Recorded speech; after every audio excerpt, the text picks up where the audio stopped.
ഹരി ഓം ഹരി ഓം ഹരി ഓം.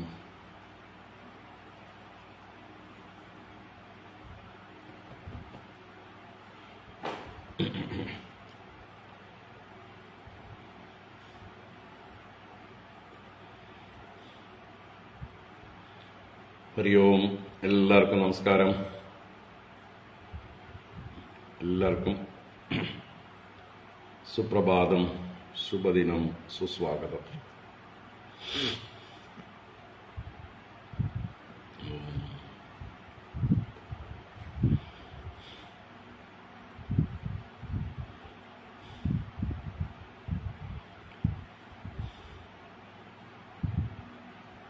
ദൈവമേ കാത്തുകൊള്ളുകങ്ങ്, കൈവിടാതിങ്ങു ഞങ്ങളെ.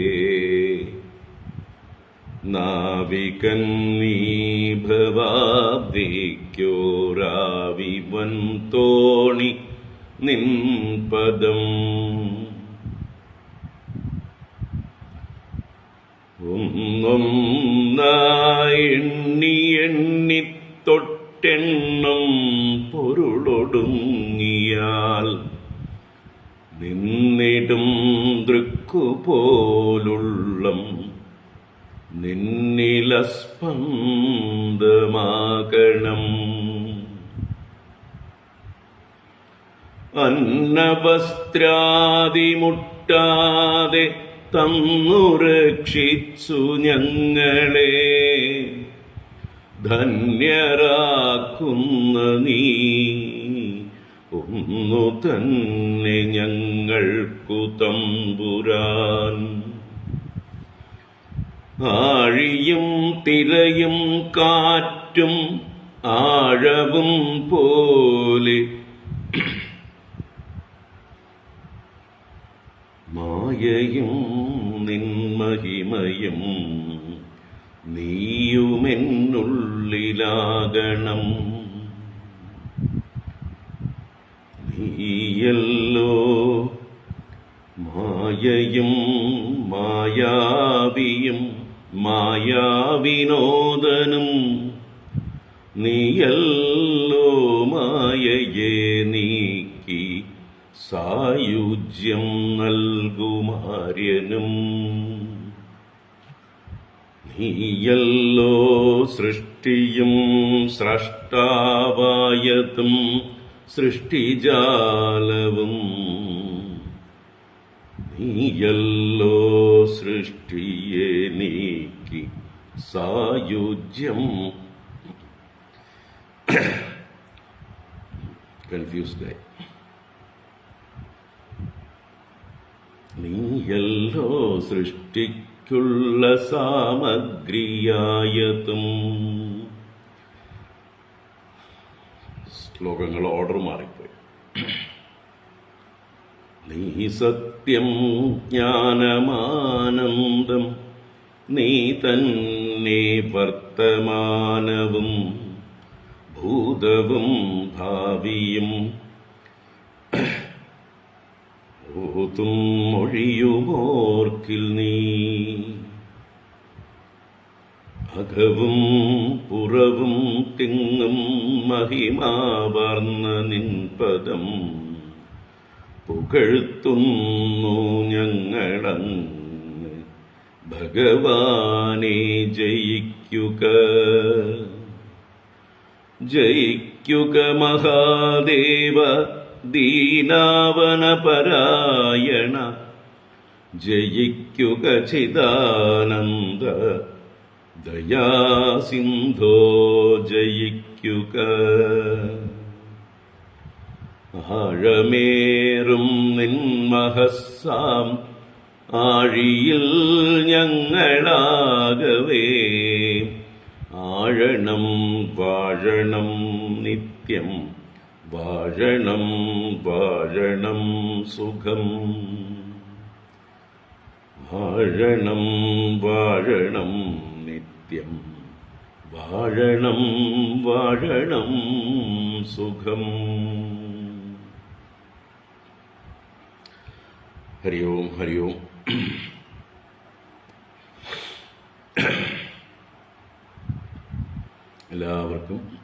ചതയദിന ആശംസകൾ. ശ്രീനാരായണ ഗുരുദേവന്റെ ജയന്തി ദിനം. എല്ലാവർക്കും മഹാഗുരുവിന്റെ അനുഗ്രഹമുണ്ടാകട്ടെ എന്ന് ആശംസിക്കുകയാണ്.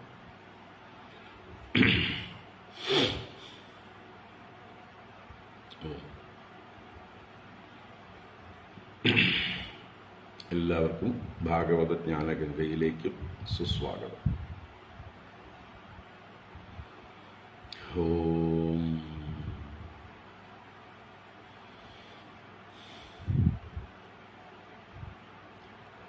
ശുക്ലാംബരധരം വിഷ്ണും ശശിവർണം ചതുർഭുജം പ്രസന്നവദനം ധ്യായേത് സർവവിഘ്നോപശാന്തയേ.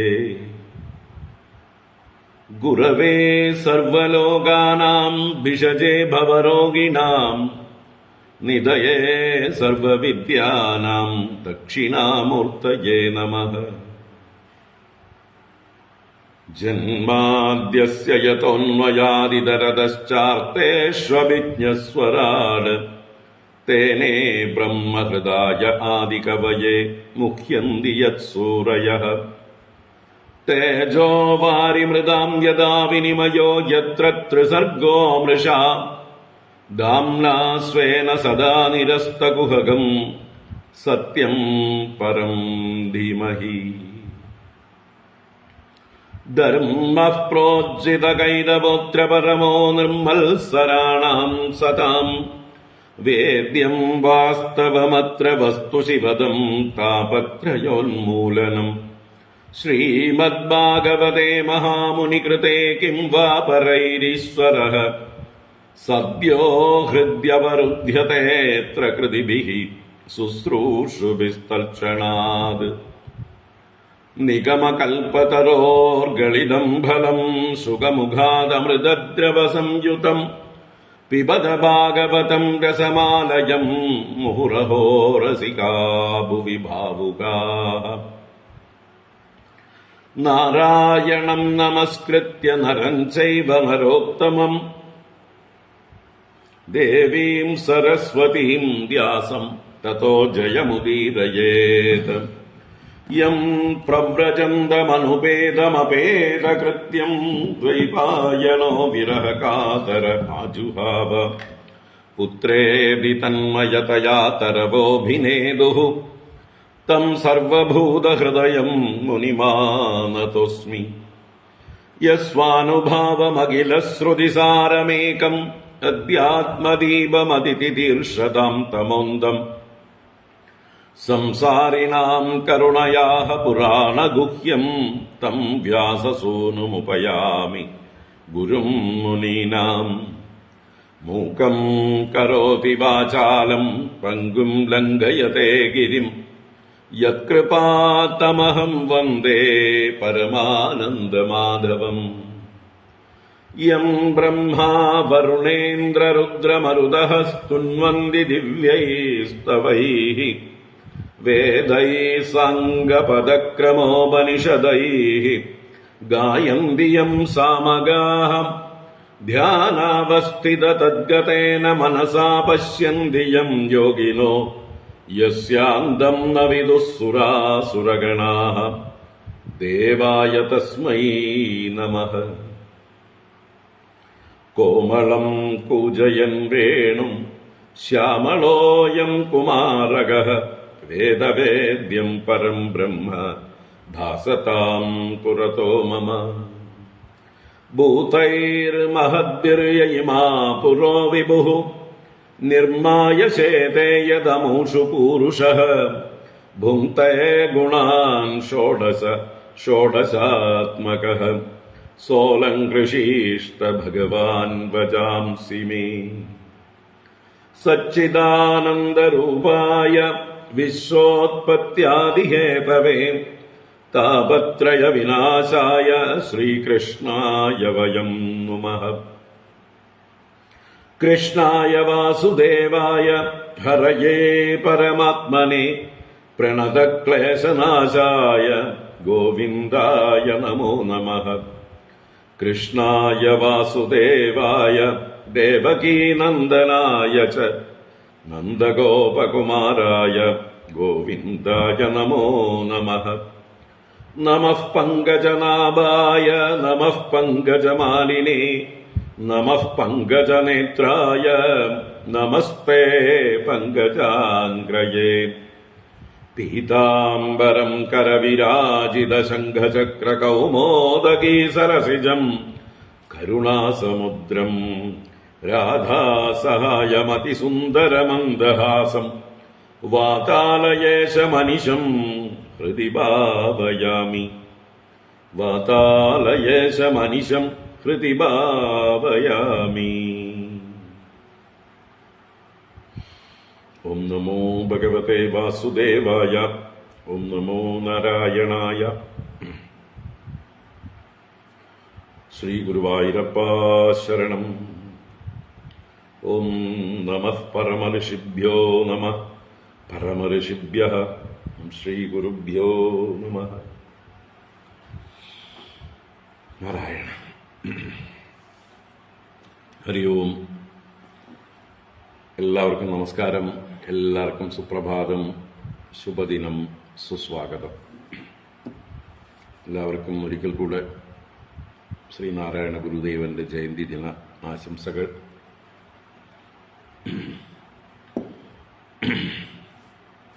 ഗുരുദേവനെ ജയന്തി ദിനം മാത്രമല്ല, എല്ലാ ദിനവും നമ്മളെല്ലാം സ്മരിക്കേണ്ടതാണ്.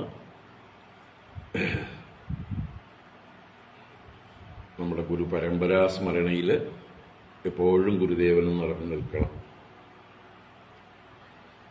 സദാശിവസമാരംഭാം ശങ്കരാചാര്യമധ്യമാം അസ്മദാചാര്യപര്യന്താം വന്ദേ ഗുരുപരമ്പരാം എന്ന് പറയുമ്പോൾ നാരായണ ഗുരുദേവനും മധ്യമത്തിൽ വരണം. നാരായണ മധ്യമാം എന്നും കൂടി ചേർക്കാം മനസ്സുകൊണ്ട്.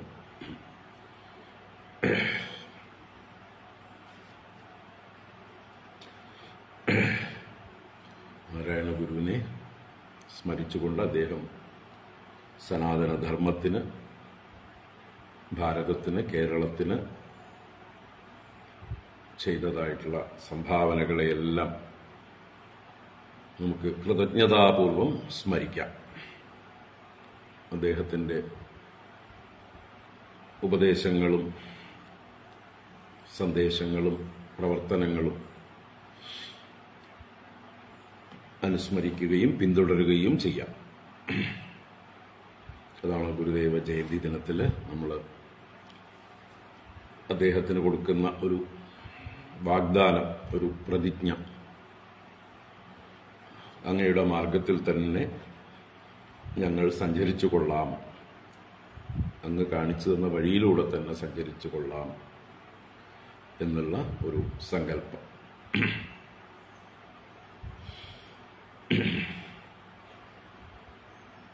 ഇപ്രാവശ്യം വയനാട് പ്രകൃതിക്ഷോഭങ്ങൾ വന്നത് കാരണം ശ്രീനാരായണ ഗുരുദേവ ജയന്തിയെ വളരെ ലളിതമായ രീതിയിലേക്ക് ഒതുക്കിയിരിക്കുകയാണ് SNDP നേതൃത്വത്തിൽ കേരളം മുഴുവൻ. ഇന്ന് എന്നെ ഒരു പ്രഭാഷണത്തിന് നേരത്തെ ബുക്ക് ചെയ്തിരുന്നതാണ്. പാലക്കാട് ആലത്തൂർ യൂണിയന്റെ SNDP ഓഫീസിൽ വെച്ച് നടക്കുന്നതായിട്ടുള്ളൊരു സമ്മേളനത്തിൽ രാവിലെ പ്രഭാഷണം ചെയ്യേണ്ടതായിരുന്നു. എന്തായാലും അത് അവർ വലിയ പരിപാടി ക്യാൻസൽ ചെയ്തതുകൊണ്ട് ഞാൻ ഫ്രീ ആയി. അപ്പം നമുക്ക് ഭാഗവത ജ്ഞാനഗംഗ തുടരാൻ സാധിച്ചു. എന്തായാലും ഗുരുദേവ സ്മരണയോടെ നമുക്ക് ഭാഗവത ജ്ഞാനഗംഗയിലേക്ക് പ്രവേശിക്കാം. ശ്രീകൃഷ്ണ ലീലാമൃതം.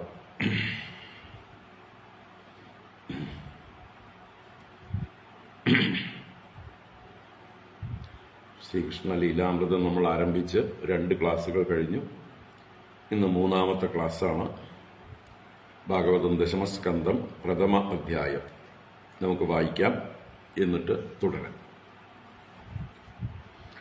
ഓം നമോ ഭഗവതേ വാസുദേവായ. അത ശ്രീമദ്ഭാഗവതേ ദശമസ്കന്ധേ പൂർവാർദ്ധേ പ്രഥമോऽധ്യായഃ.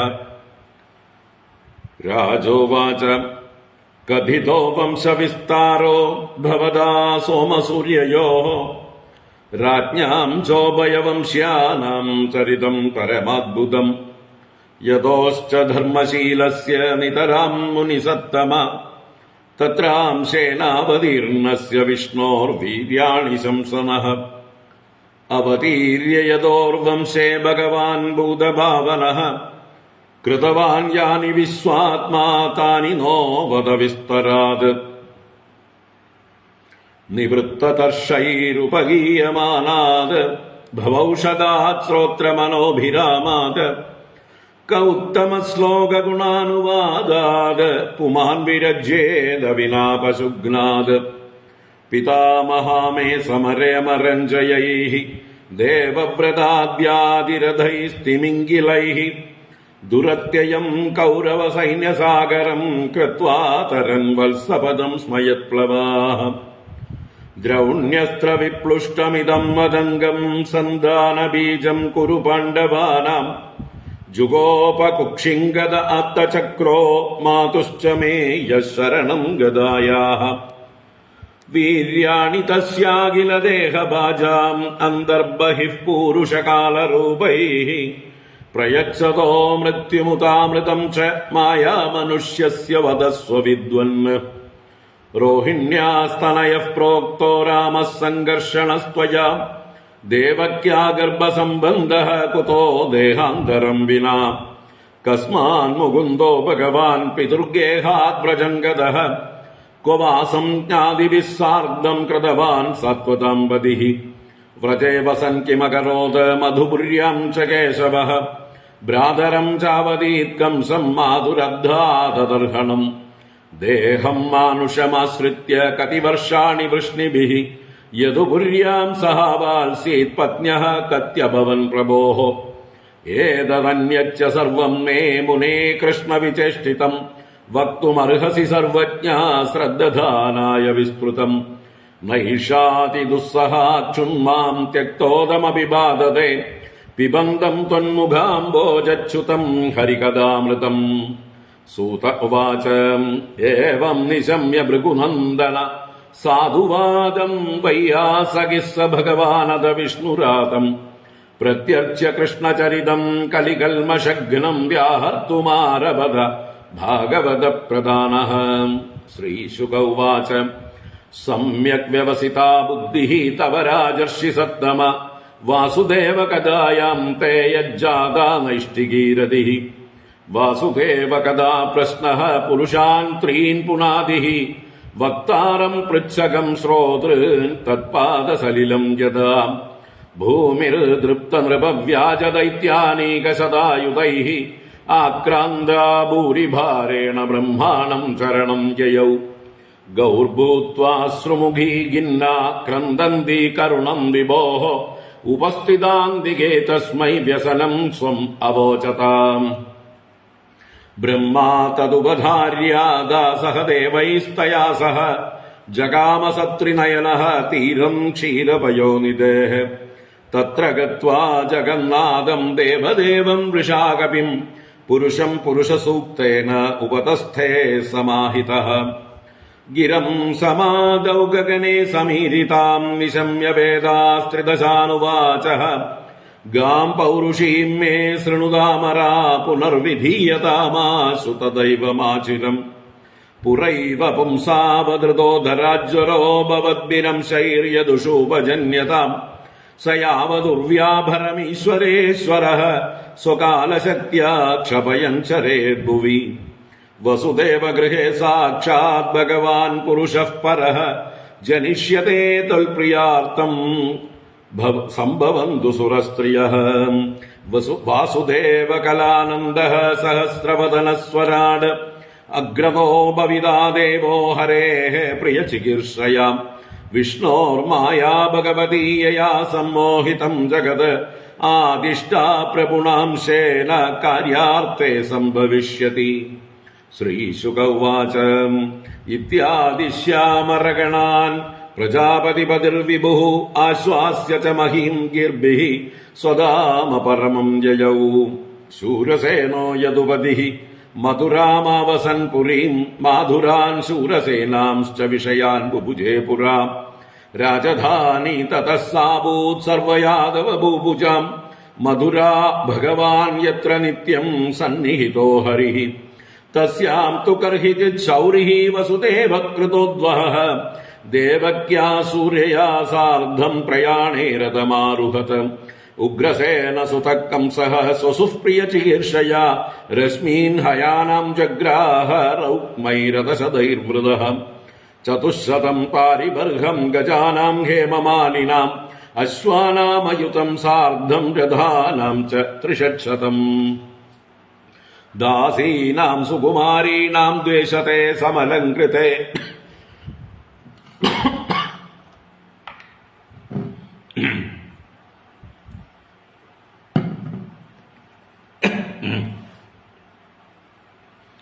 ദുഹിത്രേ ദേവകഃ പ്രാതാത് യാനേ ദുഹിതൃവത്സലഃ ശംഖതൂര്യമൃദംഗാശ്ച നേതുർദുന്ദുഭയഃ സമം പ്രയാണപ്രക്രമേ താവദ്വരവദ്ധോ സുമംഗളം പതിപ്രഗ്രഹിണം കംസമാഭാഷ്യാഃ ശരീരവാക് അസ്യാസ്ത്വമഷ്ടമോ ഗർഭോ ഹന്തായാം വഹസേ ബുധ ഇത്യുക്തഃ സകലഃ പാപോ ഭോജാനം കുലപംസനഃ ഭഗിനീം ഹന്തുമാരബ്ധഃ ഖഡ്ഗപാണിക്കച തം ജുഗുപ്സിതകർമാണം നൃശംസം നിരഭത്രപം വസുദേവോ മഹാഭാഗഃ ഉവാച പരിസന്ദ്വയൻ വസുദേവ ഉവാച ശ്ലാഘനീയഗുണശൂരൈഃ ഭവാൻ ഭോജയശസ്കരഃ സ കഥം ഭഗിനീം ഹന്യാത് സ്ത്രിയം ഉദ്വാഹ പർവണി മൃത്യുർജന്മവതാം വീരദേഹേന സഹ ജായത്തെ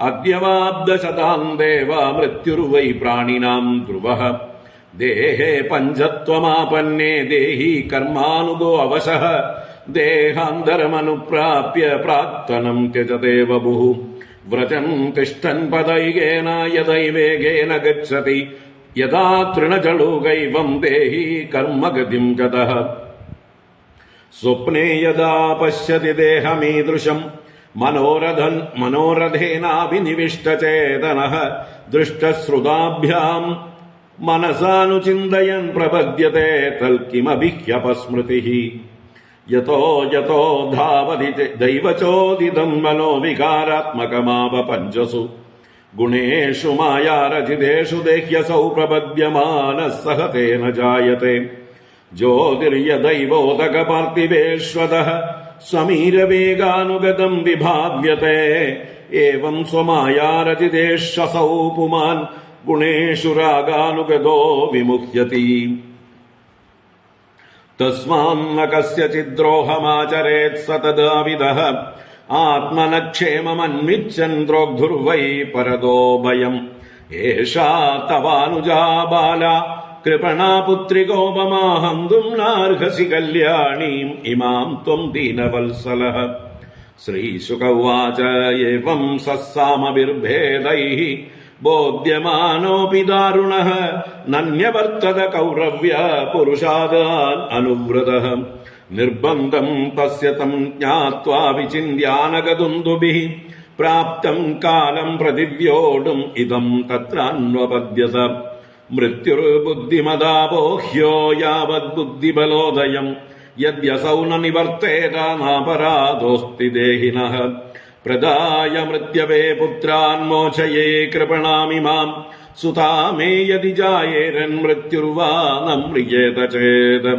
വിപര്യയോ വാ കിം ന സ്യാദ് ഗതിർധാതുർദുരത്യയാ ഉപസ്ഥിതോ നിവർത്തേത നിവൃത്തഃ പുനരാപതേത് അഗ്നേർയദാ ദാരുവിയോഗയോഗയോഃ അദൃഷ്ടതോന്യം ന നിമിത്തമസ്തി ഏവം ഹി ജന്തോരപി ദുർവിഭാവ്യഃ ശരീരസംയോഗവിയോഗഹേതുഃ ഏവം വിമൃശ്യതം പാപം യാവദാത്മനിദർശനം പൂജയാമാസ വൈ ശൗരിഃ ബഹുമാനപുരസ്സരം പ്രസന്നവദനാംഭോജോ നൃശംസം നിരപത്രപം മനസാ ദൂയമാനേന വിഹസൻ ഇദമബ്രവീത് വസുദേവ ഉവാച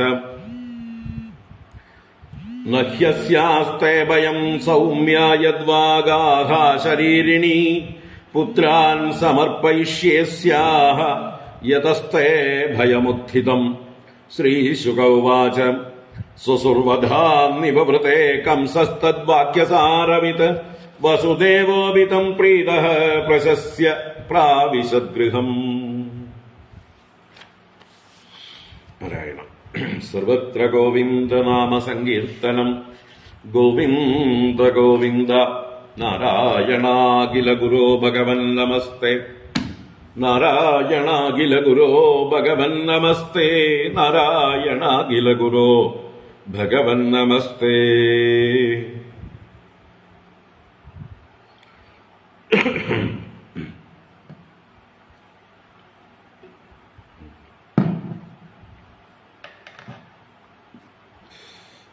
ഓ,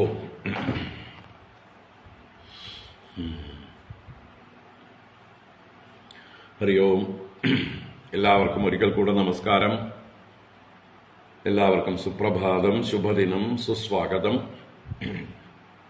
ചതയദിന ആശംസകൾ. ഭാഗവത ജ്ഞാനഗംഗാ പ്രവാഹത്തിലേക്ക്, ശ്രീകൃഷ്ണ ലീലാമൃതത്തിലേക്ക് ഏവർക്കും സുസ്വാഗതം, സുസ്വാഗതം.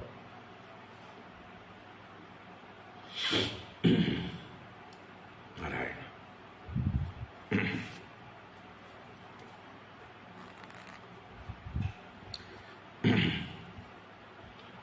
ശ്രീകൃഷ്ണ ലീലാമൃതം നമ്മൾ കഴിഞ്ഞ 2 ദിവസമായിട്ട് ഭാഗവതം ദശമസ്കന്ധത്തിലെ പ്രഥമ അധ്യായത്തിലെ 26 ശ്ലോകങ്ങൾ കണ്ടു. ആദ്യത്തെ 13 ശ്ലോകങ്ങളെ കൊണ്ട്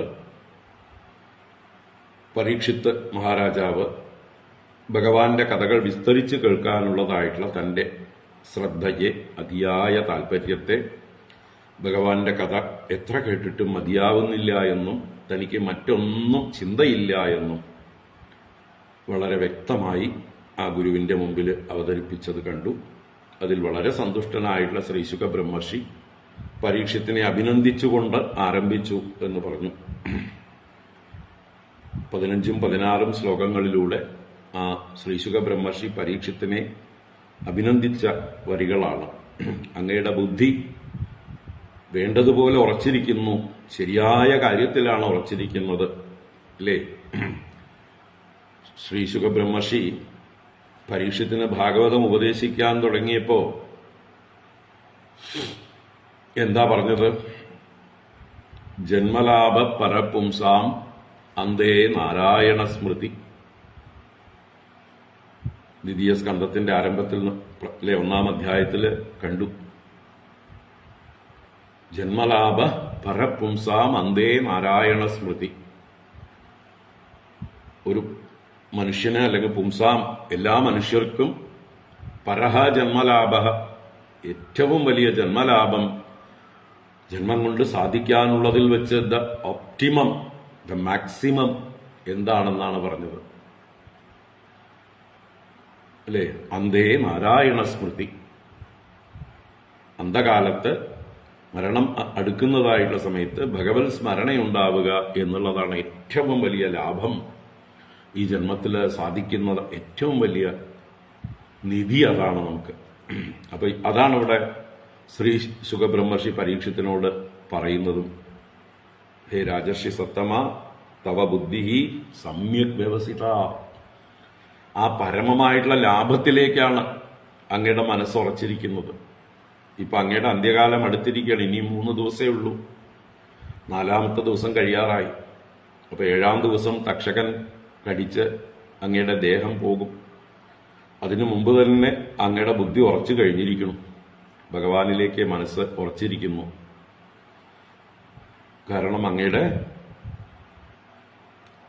മനസ്സ് വാസുദേവന്റെ കഥയിൽ നൈഷ്ഠികീരതി ജാതമായിരിക്കുന്നു. നിഷ്ഠയോടുകൂടിയ ആ രതി, താല്പര്യം വർദ്ധിച്ചിരിക്കുന്നു.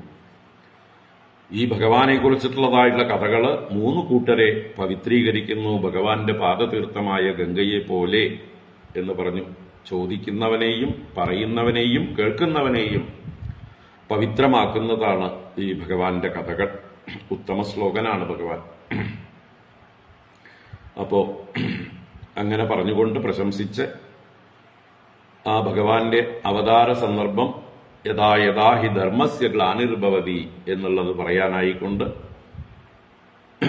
ആ ഭൂമിദേവി ദുഷ്ടന്മാരായിട്ടുള്ള അസുരതുല്യന്മാരായിട്ടുള്ള രാജാക്കന്മാരെ കൊണ്ട് ഭാരം സഹിക്കവയ്യാതായി കരഞ്ഞുകൊണ്ട് ഒരു പശുവിന്റെ കാമധേനുവിന്റെ രൂപത്തില് കണ്ണുനീർ വാർത്തുകൊണ്ട് ബ്രഹ്മദേവന്റെ അടുത്തേക്ക് ചെന്ന് ശരണം പ്രാപിച്ച് തന്റെ വ്യസനത്തെ പറഞ്ഞു.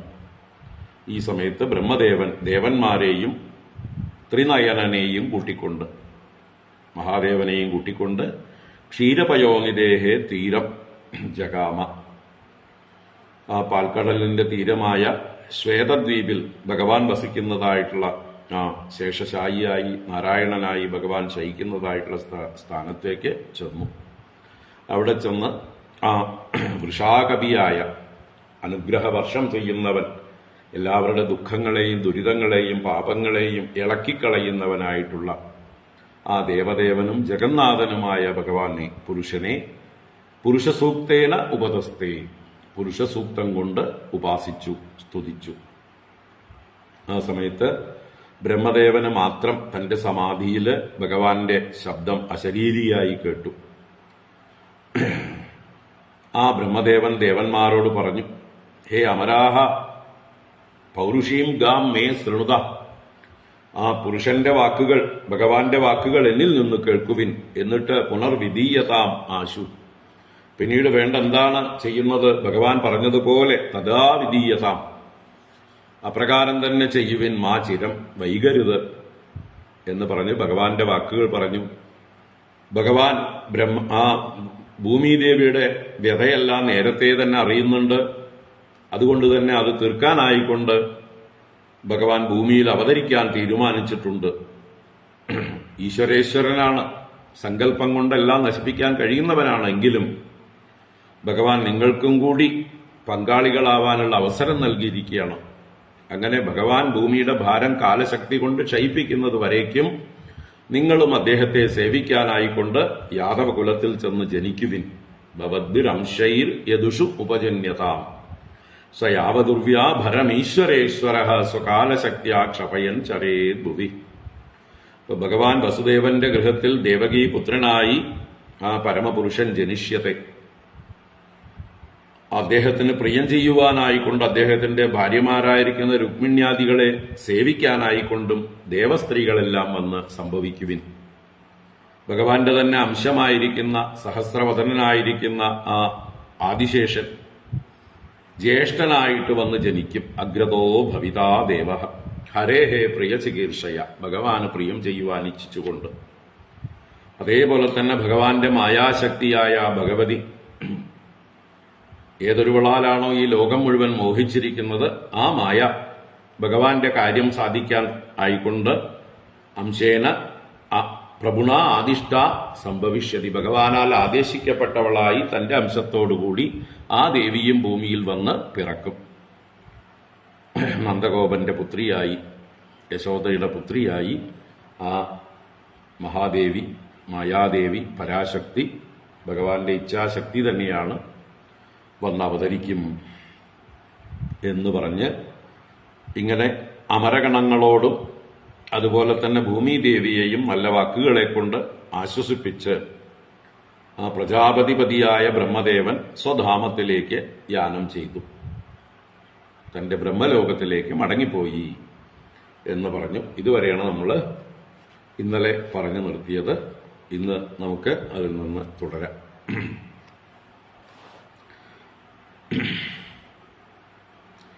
ശൂരസേനോ യദുപതിഃ മധുരാം ആവസൻ പുരീം മാധുരാൻ ശൂരസേനാംശ്ച വിഷയാൻ ബുഭുജേ പുരാം രാജധാനി തതഃ സാഭൂത് സർവയാദവ ബുഭുജാം മധുരാ ഭഗവാൻ യത്ര നിത്യം സന്നിഹിതോ ഹരിഃ തസ്യാം തു കർഹിചിത് ശൗരിഃ വസുദേവ കൃതോദ്വഹ ദേവക്യാ സൂര്യയാ സാർദ്ധം പ്രയാണേ രഥമാരുഹത്. അപ്പൊ നമ്മളെ മധുരാപുരിയിലേക്ക് കൊണ്ടുപോവുകയാണ് ശ്രീ ശുക ബ്രഹ്മർഷി. വസുദേവരുടെ ഒരു വിവാഹ വേളയിലേക്കാണ് നമ്മളെ കൊണ്ടുപോകുന്നത്. വസുദേവര് എത്രയോ വിവാഹം മുമ്പ് കഴിച്ചിട്ടുണ്ട്. അദ്ദേഹത്തിന് ഈ ദേവകിയുടെ ജ്യേഷ്ഠത്തിമാര് 6 പേര് ഭാര്യമാരാണ്. അതല്ലാതെ വേറെയും ഭാര്യമാരുണ്ട്. മൊത്തം 13ഓളം ഭാര്യമാരുണ്ട് എന്ന് നേരത്തെ നവമസ്കന്ധത്തിൽ നമ്മൾ സൂചിപ്പിച്ചിരുന്നു. അത് ആ ഭാഗം ഒന്ന് നോക്കാം.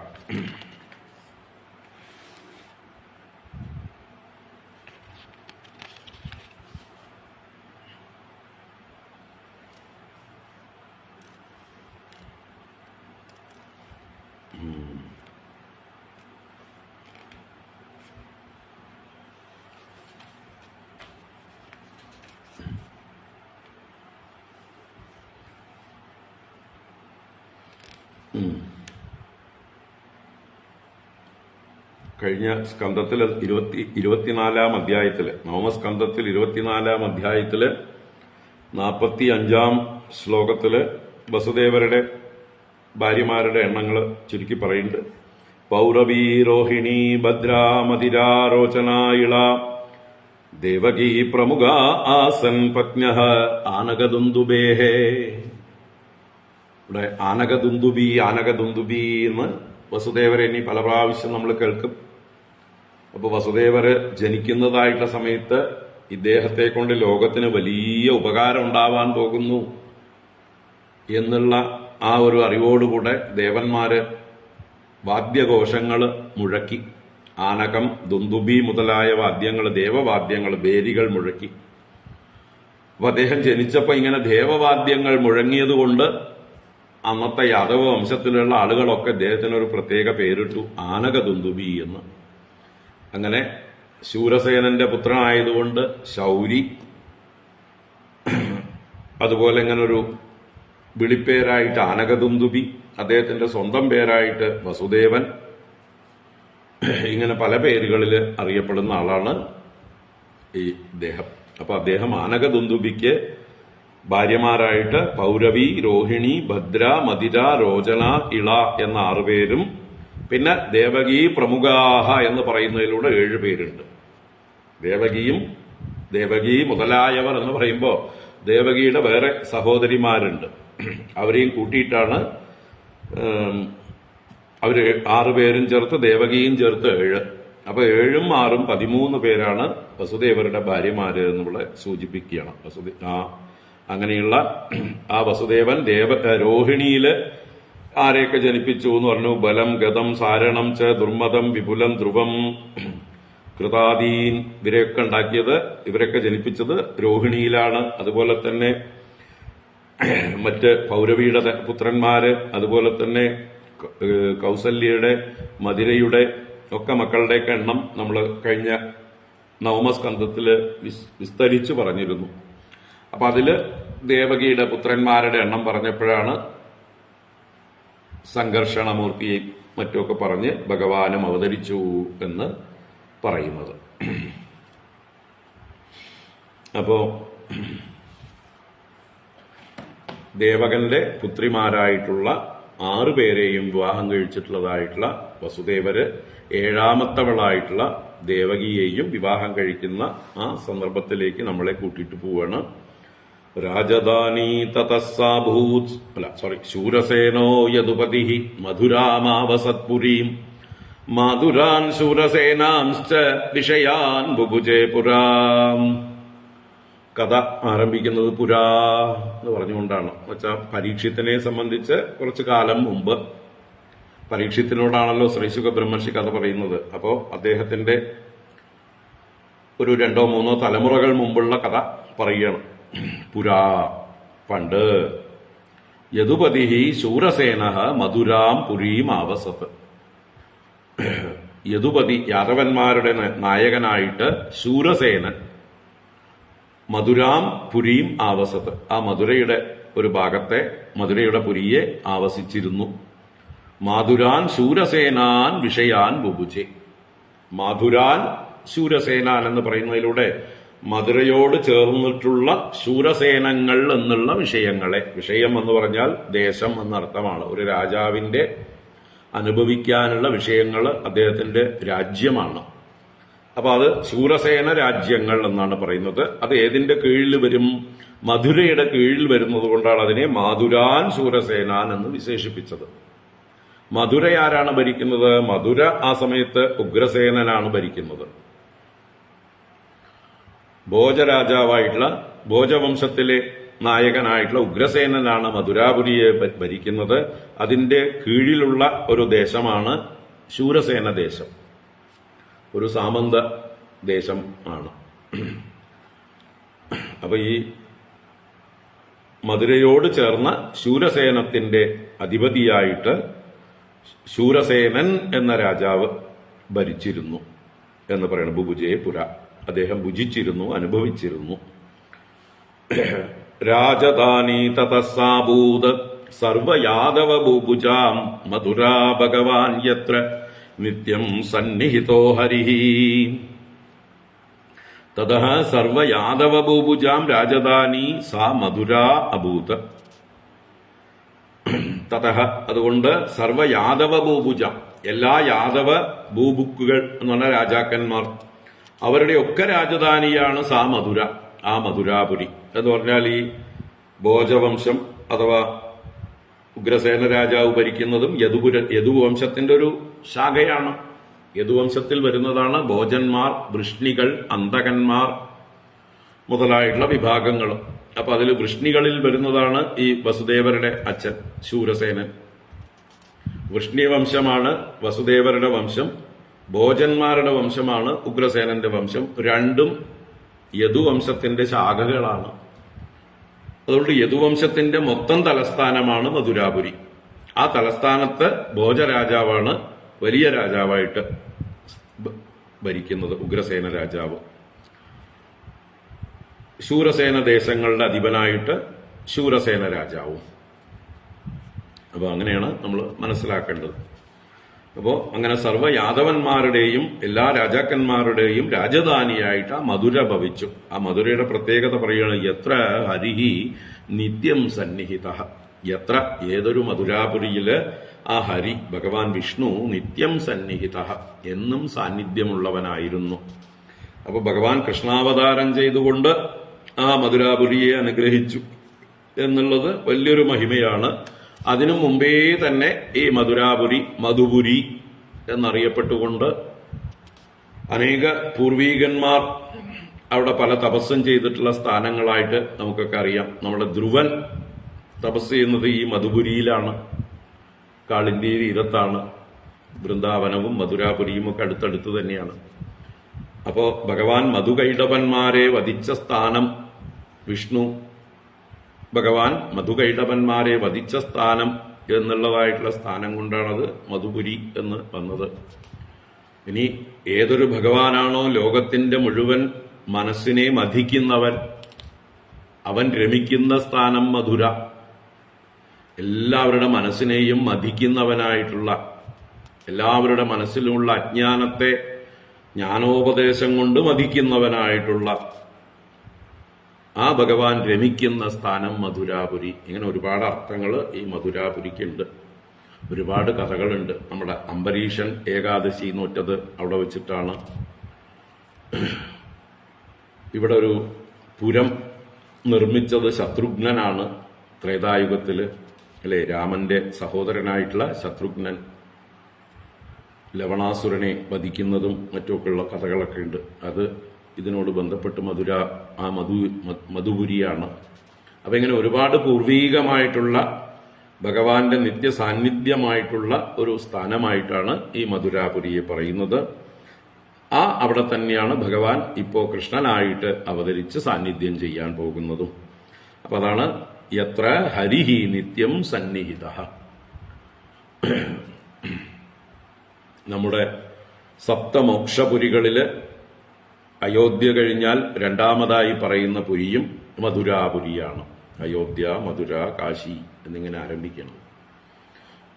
അപ്പോ ആ മധുരയ്ക്ക് ഇത്രയും പ്രാധാന്യമുണ്ട്. ആ മധുരയാണ് ഇപ്പോ എന്താ പറയുക, അന്യാധീനപ്പെട്ട് കിടക്കുന്ന അവസ്ഥയിൽ കിടക്കുന്നത്. മുഗൾ രാജാക്കന്മാരെ ആക്രമിച്ച്, ഔറംഗസേബും മറ്റുമൊക്കെ ആക്രമിച്ച് ഭഗവാന്റെ ജന്മസ്ഥാനത്തെയൊക്കെ നശിപ്പിച്ച്, അല്ലേ, അവിടെയൊക്കെ പള്ളിയൊക്കെ പണിത് അതിക്രമിച്ച് നിൽക്കുന്നുണ്ട്. അവിടെ ഭഗവാന്റെ ജന്മസ്ഥാനം പേരിന് ആ പഴയ കാരാഗൃഹം രക്ഷിക്കപ്പെട്ടിട്ടുണ്ട്. പക്ഷെ വളരെ പരിമിതമായിട്ടുള്ള സ്ഥല സൗകര്യങ്ങളെ അവിടെ ഉള്ളൂ. നമുക്ക് ചെന്ന് കാണാനോ ഇതൊക്കെ ചെയ്യാൻ വളരെ സ്ട്രിക്റ്റ് ആയിട്ടുള്ള സെക്യൂരിറ്റി കാര്യങ്ങളൊക്കെ ഉണ്ട് അവിടെ. അത് വീണ്ടെടുക്കണം എന്നുള്ളതാണ് അടുത്ത ലക്ഷ്യം. അയോധ്യ വീണ്ടെടുത്തതുപോലെ അടുത്തത് മധുരയും കാശിയും ഏകദേശം ഇപ്പോൾ വീണ്ടെടുത്ത് കഴിഞ്ഞു. അപ്പൊ അയോധ്യ, മധുര, കാശി മുതലായിട്ടുള്ള ആ പുരികളൊക്കെ മോക്ഷപുരികളാണ്. അതെല്ലാം വീണ്ടെടുക്കേണ്ടതുണ്ട്. അപ്പൊ നിങ്ങളെല്ലാവരും ആ മധുരാപുരിയിലേക്ക് ആവും പോലെയൊക്കെ തീർത്ഥാടനം ചെയ്യുക. വൃന്ദാവനവും മധുരാപുരിയും ഒന്നിച്ച് കാണാവുന്ന സ്ഥലങ്ങളാണ്, അടുത്തടുത്തുള്ളതായിട്ടുള്ള സ്ഥലങ്ങളാണ്. അപ്പോൾ എല്ലാവർക്കും കാണാൻ കഴിയട്ടെ ഭഗവാൻ തന്റെ ബാലലീലകളൊക്കെ ചെയ്ത വൃന്ദാവനവും ഭഗവാൻ ജനിച്ചതായിട്ടുള്ള മധുരാപുരിയും. ഡൽഹിയിൽ നിന്ന് ഏകദേശം 200ഓളം കിലോമീറ്റർ വരും തോന്നുന്നു. 200 ഉണ്ടോ സംശയം. ആഗ്രയ്ക്കും അടുത്ത് തന്നെയാണ്. ആഗ്രയിൽ നിന്ന് 100ഓളം കിലോമീറ്ററോളം വരുന്നത്. അപ്പൊ എല്ലാവരും കണ്ടിരിക്കേണ്ടതാണെന്ന് പറയാം. എല്ലാവരും പോകേണ്ടതാണ് ഭഗവാന്റെ ജന്മസ്ഥാനം. അത് നമ്മളൊക്കെ കൂടുതൽ കൂടുതൽ അവിടേക്ക് തീർത്ഥാടനം ചെയ്യുന്തോറും അവിടുത്തെ സങ്കല്പശക്തി വർദ്ധിച്ചു വരികയും അത് വീണ്ടെടുക്കാനിടയാവുകയും ചെയ്യും. അങ്ങനെ ഭാരതത്തിന്റെ ആ ഒരു ചൈതന്യം വീണ്ടും പുനഃസ്ഥാപിക്കാൻ സാധിക്കട്ടെ. മധുര ഭഗവാൻ യത്ര നിത്യം സന്നിഹിതോ ഹരിഹി തസ്യാം തു കർഹിചിത് സൗരിഹി വസുദേവഃ കൃതോദ്വഹ ദേവക്യാ സൂര്യയാ സാർദ്ധം പ്രയാണേ രഥമാരുഹത്. തസ്യാം തു കർഹിചിത് സൗരിഹി വസുദേവഃ കൃതോദ്വഹ ദേവക്യാ സൂര്യയാ സാർദ്ധം പ്രയാണേ രഥമാരുഹത്. അപ്പൊ തസ്യാം കർഹിചിത് ശൗരിഹി വസുദേവഃ കൃതോദ്വഹ. തസ്യാം എന്ന് പറഞ്ഞാൽ തസ്യാം മധുരാപുരിയാം, ആ മധുരാപുരിയിൽ കർഹിചിത് ഒരിക്കൽ, പല പ്രാവശ്യം പല സന്ദർഭങ്ങൾ നടക്കുന്ന കൂട്ടത്തില് ഇങ്ങനെ ഒരു സന്ദർഭം, അതാണ് ഒരിക്കൽ. ശൗരിഹി വസുദേവഃ, ശൗരിഹി ശൂരസേനസ്യ അപത്യം പുമാൻ, ശൂരസേനന്റെ പുത്രനാണ് ശൗരി എന്നിവിടെ വിളിക്കപ്പെടുന്ന വസുദേവഃ. അദ്ദേഹത്തിന്റെ പേര് വസുദേവർ. അപ്പോ നല്ല സത്വഗുണ പ്രധാനമായിട്ടുള്ള ഹൃദയത്തോടു കൂടിയവനാണ്. അദ്ദേഹത്തിന്റെ ഹൃദയം അത്യന്തം പരിശുദ്ധം, ഭഗവാൻ വസിക്കുന്ന ഹൃദയത്തോടു കൂടിയവനായതുകൊണ്ടാണ് അദ്ദേഹത്തിന് വസുദേവൻ എന്ന പേര്. അദ്ദേഹം കൃതോദ്വഹ, ഉദ്വാഹം ചെയ്തു. ഉദ്വാഹം വിവാഹം, കൃതോദ്വഹ വിവാഹം കഴിഞ്ഞവനായിട്ട്. അപ്പൊ ആരെ വിവാഹം കഴിച്ചത്? ദേവക്യാ സൂര്യയാ. അപ്പൊ സൂര്യയാ ദേവക്യാ സാർദ്ധം. സൂര്യ എന്ന് പറഞ്ഞാൽ നവോട, നവവധു എന്നർത്ഥം. കന്യക, വിവാഹം കഴിഞ്ഞവൾ, എന്താ പറയുക, പ്രസവിക്കാനുള്ള ശക്തി ഉള്ളവൾ എന്നൊക്കെ അർത്ഥമാണ് സൂര്യ എന്നുള്ള ശബ്ദത്തിന്. അപ്പോ എന്തായാലും നവവധുവായിട്ടുള്ള ആ ദേവക്യാ സാർദ്ധം, ദേവകിയോടുകൂടെ പ്രയാണേ രഥം ആരുഹത്, തന്റെ പ്രയാണത്തിനായിക്കൊണ്ട്, തന്റെ ഗൃഹത്തിലേക്കുള്ള പ്രയാണത്തിന്, ശൂരസേന രാജധാനിയിലേക്കുള്ള പ്രയാണത്തില് രഥം ആരുഹത്, രഥത്തിലേക്ക് കയറി എന്നർത്ഥം. അപ്പൊ മധുരയുടെ തലസ്ഥാനത്ത് നിന്ന്, അഥവാ ദേവക രാജാവിന്റെ മകളാണ് ദേവകി. ഉഗ്രസേന രാജാവിന്റെ അനുജനാണ് ദേവക രാജാവ്. ആ ദേവകന്റെ 7ാമത്തെ മകളാണ് ദേവകി. ആ 7ാമത്തെ മകളെയും വസുദേവർ തന്നെ വിവാഹം കഴിച്ചു. എന്നിട്ട് ആ വിവാഹ ഘോഷയാത്ര രഥത്തിലേക്ക് കയറുകയാണ്. ആ സന്ദർഭത്തെ കൂടുതൽ വിശദീകരിക്കുന്നു. ഉഗ്രസേന സുതക്കംസഃ സ്വസുഹു പ്രിയചികീർഷയാ രശ്മീൻ ഹയാനാം ജഗ്രാഹ രൗകുമൈരഥശതൈർവൃതഃ ഉഗ്രസേന സുത കംസഃ സ്വസുഹു പ്രിയചികീർഷയാ രശ്മീൻ ഹയാനാം ജഗ്രാഹ രൗക്മൈരഥശതൈർവൃതഃ.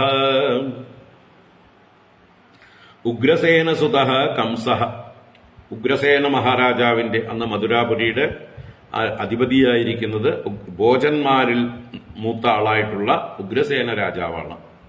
അപ്പൊ അദ്ദേഹത്തിന്റെ പുത്രനാണ് കംസൻ. ആ കംസൻ സ്വസുഹു പ്രിയ ചികീർഷയ, സ്വസുഹു സ്വസാവിന് സഹോദരിക്ക് എന്നർത്ഥം. അപ്പൊ സഹോദരിക്ക് ഇഷ്ടത്തെ ചെയ്യണം എന്നുള്ള ആഗ്രഹത്തോടുകൂടെ എന്ത് ചെയ്തു? രൗക്മൈഹി രഥസതൈഹി വൃതഃ. രൗക്മങ്ങൾ എന്ന് പറഞ്ഞാൽ രുക്മമയമായവ, സ്വർണമയമായിട്ടുള്ള നൂറുകണക്കിന് രഥങ്ങളുണ്ട്. അതിനാൽ ചുറ്റപ്പെട്ടവനായിട്ട് ഹയാനാം രശ്മീൻ ജഗ്രാഹ, ഹയങ്ങളുടെ കുതിരകളുടെ രശ്മികളെ, രശ്മി എന്നാൽ കടിഞ്ഞാണ്, ആ കടിഞ്ഞാണുകളെ ജഗ്രാഹ സ്വയം ഗ്രഹിച്ചു. അപ്പോ കംസൻ തന്നെ സ്വയം അതിൽ എന്താ പറയുക, നവവധുവിന് സഞ്ചരിക്കാനുള്ള വാഹനത്തിന്റെ, രഥത്തിന്റെ സാരഥ്യം ഏറ്റെടുത്തു എന്ന് താല്പര്യം. തന്റെ അനുജത്തിയെ താൻ തന്നെ നയിച്ചു കൊണ്ടുപോയി വരന്റെ ഗൃഹത്തിലേക്ക് കൊണ്ടുപോയി ആക്കാം. ആ വിവാഹ ഘോഷയാത്ര തന്നാലാവുന്ന വിധം ഗംഭീരമാക്കാമെന്ന് വിചാരിച്ചു ആ കംസൻ. കാരണം കംസന് അനുജത്തി വളരെ പ്രിയപ്പെട്ടവളായിരുന്നു അതുവരേക്കും, അല്ലെ? ഇപ്പൊ അത് ചെയ്യാൻ കാരണം തന്നെ അദ്ദേഹത്തിന് ആ കുട്ടിയോടുള്ള വാത്സല്യം തന്നെയാണ്. കാരണം തന്റെ അനുജത്തിയാണ്. എങ്ങനെ? തന്റെ അച്ഛന്റെ അനുജനായ ദേവകന്റെ ഏറ്റവും ഇളയ മകളാണ്. അപ്പൊ പ്രായം കൊണ്ട് വലിയ വ്യത്യാസമുണ്ട്. ജ്യേഷ്ഠ സഹോദരനാണെങ്കിലും ഒരു പിതൃതുല്യൻ അല്ലെങ്കിൽ ഒരു അമ്മാമനെ പോലെ എന്നൊക്കെയുള്ള പ്രായമുണ്ട്. തന്റെ എടുത്തു വളർത്തിയ കുട്ടിയെ പോലെയാണ് കംസനെ സംബന്ധിച്ച് ദേവകി. ദേവകിക്ക് വിവാഹ സമയത്ത് 10-13 വയസ്സേ ഉള്ളൂ.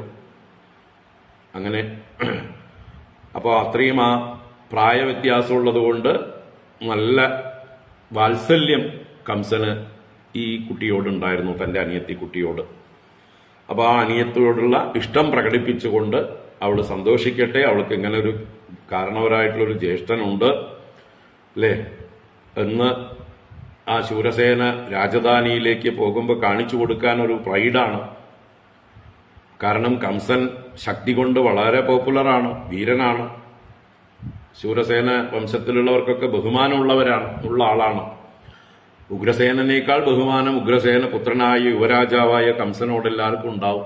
അപ്പൊ തീർച്ചയായിട്ടും ആ കംസന്റെ അനുജത്തിയാണ് ദേവകി എന്ന് പറയുമ്പോൾ ആ പ്രജകൾക്കൊക്കെ, ശൂരസേനവാസി ആ ദേശവാസികൾക്കൊക്കെ ആ അനിയത്തിയോട് അല്ലെങ്കിൽ കംസന്റെ അനിയത്തിയോട് ബഹുമാനം ഉണ്ടാവും. അപ്പൊ അതും കൂടി ഉദ്ദേശിച്ചാണ് കംസൻ ഇങ്ങനെ ചെയ്യുന്നത്. ഇപ്പൊ നോക്കൂ, എത്ര സ്നേഹം ഉണ്ടായിരുന്ന ആളാണ് നോക്കുക.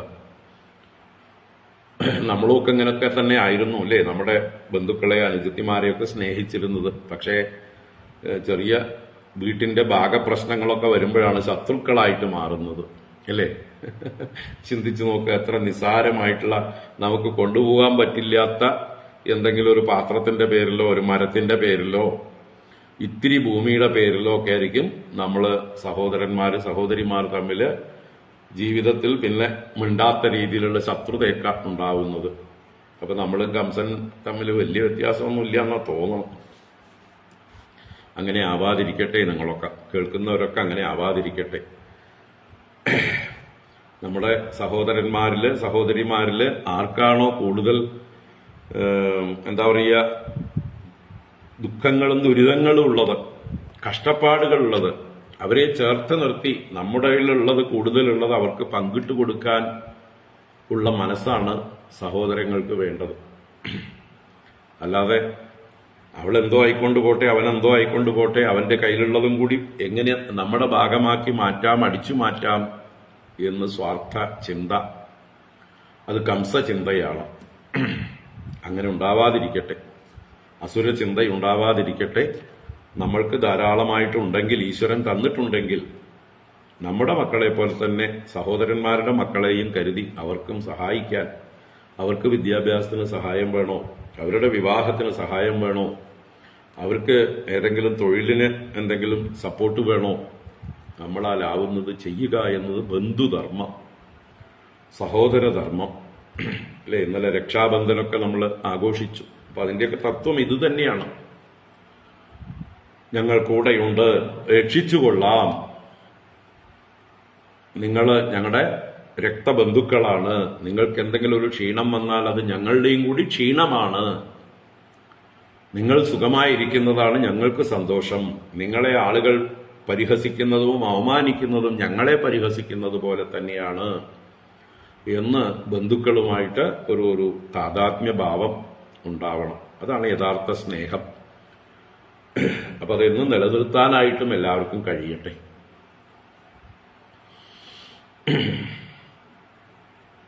അപ്പോ കംസൻ ഇവിടെ കാണിച്ചത് എന്താണ്? തന്റെ സഹോദരിക്ക് പ്രിയം ചെയ്യാനായിക്കൊണ്ട് നൂറുകണക്കിന് രഥങ്ങളുണ്ട്. അതിൽ ഏറ്റവും പ്രധാന രഥത്തിലെ വധൂവരന്മാർ കയറിയപ്പോൾ അതിന്റെ സാരഥ്യം സ്വയം ഏറ്റെടുത്ത് കടിഞ്ഞാണ് എടുത്തു പിടിച്ചു. തുടർന്ന് ചതുശതം പാരിബർഹം ഗജാനാം ഹേമമാലിനാം അശ്വാനാമയുതം സാർദ്ധം രഥാനാം ചത്രിഷത്ശതം. ചതുശതം പാരിബർഹം ഗജാനാം ഹേമമാലിനാം അശ്വാനാമയുതം സാർദ്ധം രഥാനാം ചത്രിഷത്ശതം. ചതുശതം പാരിബർഹം. പാരിബർഹം എന്ന് പറഞ്ഞാല് സ്ത്രീധനം എന്ന് പറയാം. ഒരു സ്ത്രീ വിവാഹം കഴിഞ്ഞു പോകുമ്പോൾ ആ കന്യകയ്ക്ക് അച്ഛന്റെ സ്വത്തിൽ നിന്ന് സമ്മാനമായി കൊടുക്കുന്നതാണ് പാരിബർഹം. അത് എല്ലാ കാലത്തും ഉണ്ടായിരുന്നു. അത് അർഹിക്കുന്നതുമാണ്. പെൺകുട്ടികൾ അർഹിക്കുന്നു അച്ഛന്റെയും അമ്മയുടെയും സമ്പാദ്യത്തിൽ നിന്ന് അവരുടെ ജീവിതത്തിലേക്ക് അതിനെ നയിക്കാൻ, സുഗമമായിരിക്കാനായിട്ട് ഒരു പങ്ക് അവർക്ക് അർഹതയുണ്ട്. അപ്പോ അങ്ങനെയുള്ള ആ പങ്കിൽ നിന്ന് പാരിബർഹം എന്തൊക്കെയാണ്?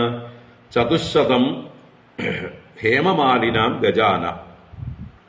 ഹേമമാലി എന്ന് പറഞ്ഞാൽ സ്വർണമാല ധരിച്ചിട്ടുള്ളവർ എന്ന് വെച്ചാൽ ഈ ആനകൾക്ക് ചങ്ങല ഇടുന്നത് പോലും പണ്ടൊക്കെ സ്വർണം കൊണ്ടിടുമായിരുന്നു. നല്ല ധനികന്മാരായിട്ടുള്ളവര് ഇരുമ്പ് ചങ്ങലയേക്കാൾ കട്ടിയില് സ്വർണം കൊണ്ട് ചങ്ങല ഉണ്ടാക്കിയിടാം അല്ലേ? അപ്പൊ അങ്ങനെ അത് മാല പോലെ ആവാം. കഴുത്തിലും മാലയായിട്ട് ആഭരണമായിട്ടൊക്കെ ഇടാം. അപ്പൊ അങ്ങനെ ഹേമമാല ധരിച്ച ഗജങ്ങളുടെ ചതുശതം, ആനകൾ 400. ചതുശതം 400 അപ്പൊ 400 ആനകള്. അതുപോലെ അശ്വാനാം അയുതം സാർദ്ധം. അശ്വങ്ങൾ, കുതിരകളുടെ അയുതം എന്നാൽ 10,000, സാർദ്ധം അയുതം എന്ന് ചേർത്തെടുക്കുമ്പോ പകുതിയും, അയുധവും പിന്നൊരു പകുതിയും എന്ന് പറഞ്ഞാൽ അയുധത്തിന്റെ പകുതിയാണ് എടുക്കേണ്ടത്, അത് 5000. അപ്പൊ 10ഉം 5ഉം 15,000 കുതിരകള്. രഥാനാം ത്രിഷക്ഷതം. ത്രിഷട്ട് എന്ന് പറഞ്ഞാൽ 3,600, ശതം 100. അപ്പൊ 3,600 എത്രയാണ്? 18. 18 100 1800. അങ്ങനെ രഥങ്ങൾ 1800. അപ്പൊ കൃത്യമായിട്ട് എണ്ണം പറയുന്നത് നമുക്ക് ബോധ്യം വരാൻ വേണ്ടിയിട്ടാ ഇത്രയൊക്കെ കൊടുത്തിട്ടുണ്ട് എന്നുള്ളത്. അപ്പൊ 400 സ്വർണമാലകൾ അണിഞ്ഞ ആനകള്, 15,000 നല്ല കുതിരകള്, 1800 രഥങ്ങള്. ഇതൊക്കെ സമ്മാനമായിട്ട് ദേവകിക്ക് കൊടുത്തു. ദാസീനാം സുകുമാരീണാം ദ്വേഷതേ സമലങ്കൃതേ ദുഹിത്രേ ദേവകഃ പ്രാദാത് യാനേ ദുഹിതൃവത്സലഃ. ദാസീനാം സുകുമാരീണാം ദ്വേഷതേ സമലങ്കൃതേ ദുഹിത്രേ ദേവകഃ പ്രാദാത് യാനേ ദുഹിതൃവത്സലഃ. ഇവിടെ ദേവകിയുടെ അച്ഛന്റെ പേര് പറഞ്ഞു ദേവകഃ. അദ്ദേഹത്തെ വിശേഷിപ്പിച്ചു ദുഹിതൃവത്സലഃ. അപ്പൊ ദുഹിതൃവത്സലഃ ദേവകഃ. ദുഹിതൃവത്സലൻ എന്ന് പറഞ്ഞാൽ ദുഹിത എന്ന് പറഞ്ഞാൽ മകൾ എന്നാണ് അർത്ഥം. പുത്രി എന്നുള്ള അർത്ഥമാണ് ദുഹിത. ആ ദുഹിതാവിനോട് വളരെ വാത്സല്യമുള്ളവൻ, അതാണ് ദുഹിതൃവത്സലഃ. അപ്പൊ തന്റെ മകളോടുള്ള അരുമ, സ്നേഹാധിക്യം, വാത്സല്യം, ഇതൊക്കെ കൊണ്ട് ദേവകഃ ദുഹിത്രേ പ്രാദാത്. ദുഹിതാവിനായിക്കൊണ്ട്, ദുഹിത്രേ എന്ന് പറഞ്ഞാൽ മകൾക്കായിക്കൊണ്ട് എന്ന് ചതുർത്ഥി വിഭക്തിയാണ്. മകൾക്കായിക്കൊണ്ട് പ്രാദാത്, പ്രകർഷേണ അദാത്, നല്ലോണം ദാനം ചെയ്തു. എന്തൊക്കെ? സുകുമാരീണാം ദാസീനാം ദ്വേഷതേ. സുകുമാരികൾ എന്ന് പറഞ്ഞാൽ നല്ല കോമള ശരീരമുള്ള സുന്ദരികളായിട്ടുള്ള ദാസികൾ, വയസ്സികളല്ല എന്നർത്ഥം. നല്ല ആരോഗ്യവതികളായ സേവികകളായിട്ട്, ദാസിമാരായിട്ട്, സമലങ്കൃത, വേണ്ട പോലെ അലങ്കരിക്കപ്പെട്ടവരായിട്ട്, നല്ല പട്ടുവസ്ത്രങ്ങളും ആഭരണങ്ങളൊക്കെ ധരിച്ചവരായിട്ടുള്ള ദാസിമാരെ, ദാസീനാം 200 പേരെ ഈ മകളെ ശുശ്രൂഷിക്കാനായിക്കൊണ്ട് അവിടേക്ക് അയച്ചു കൊടുത്തു. ദുഹിതൃവത്സലഹ ദേവക ദുഹിത്രേ യാനേ എന്ന് പറഞ്ഞാൽ യാത്രയിൽ എന്നർത്ഥത്തില്. യാത്ര പോകുമ്പോൾ വിവാഹഘോഷയാത്രയിൽ പ്രാത് സമ്മാനമായിട്ട് കൊടുത്തു.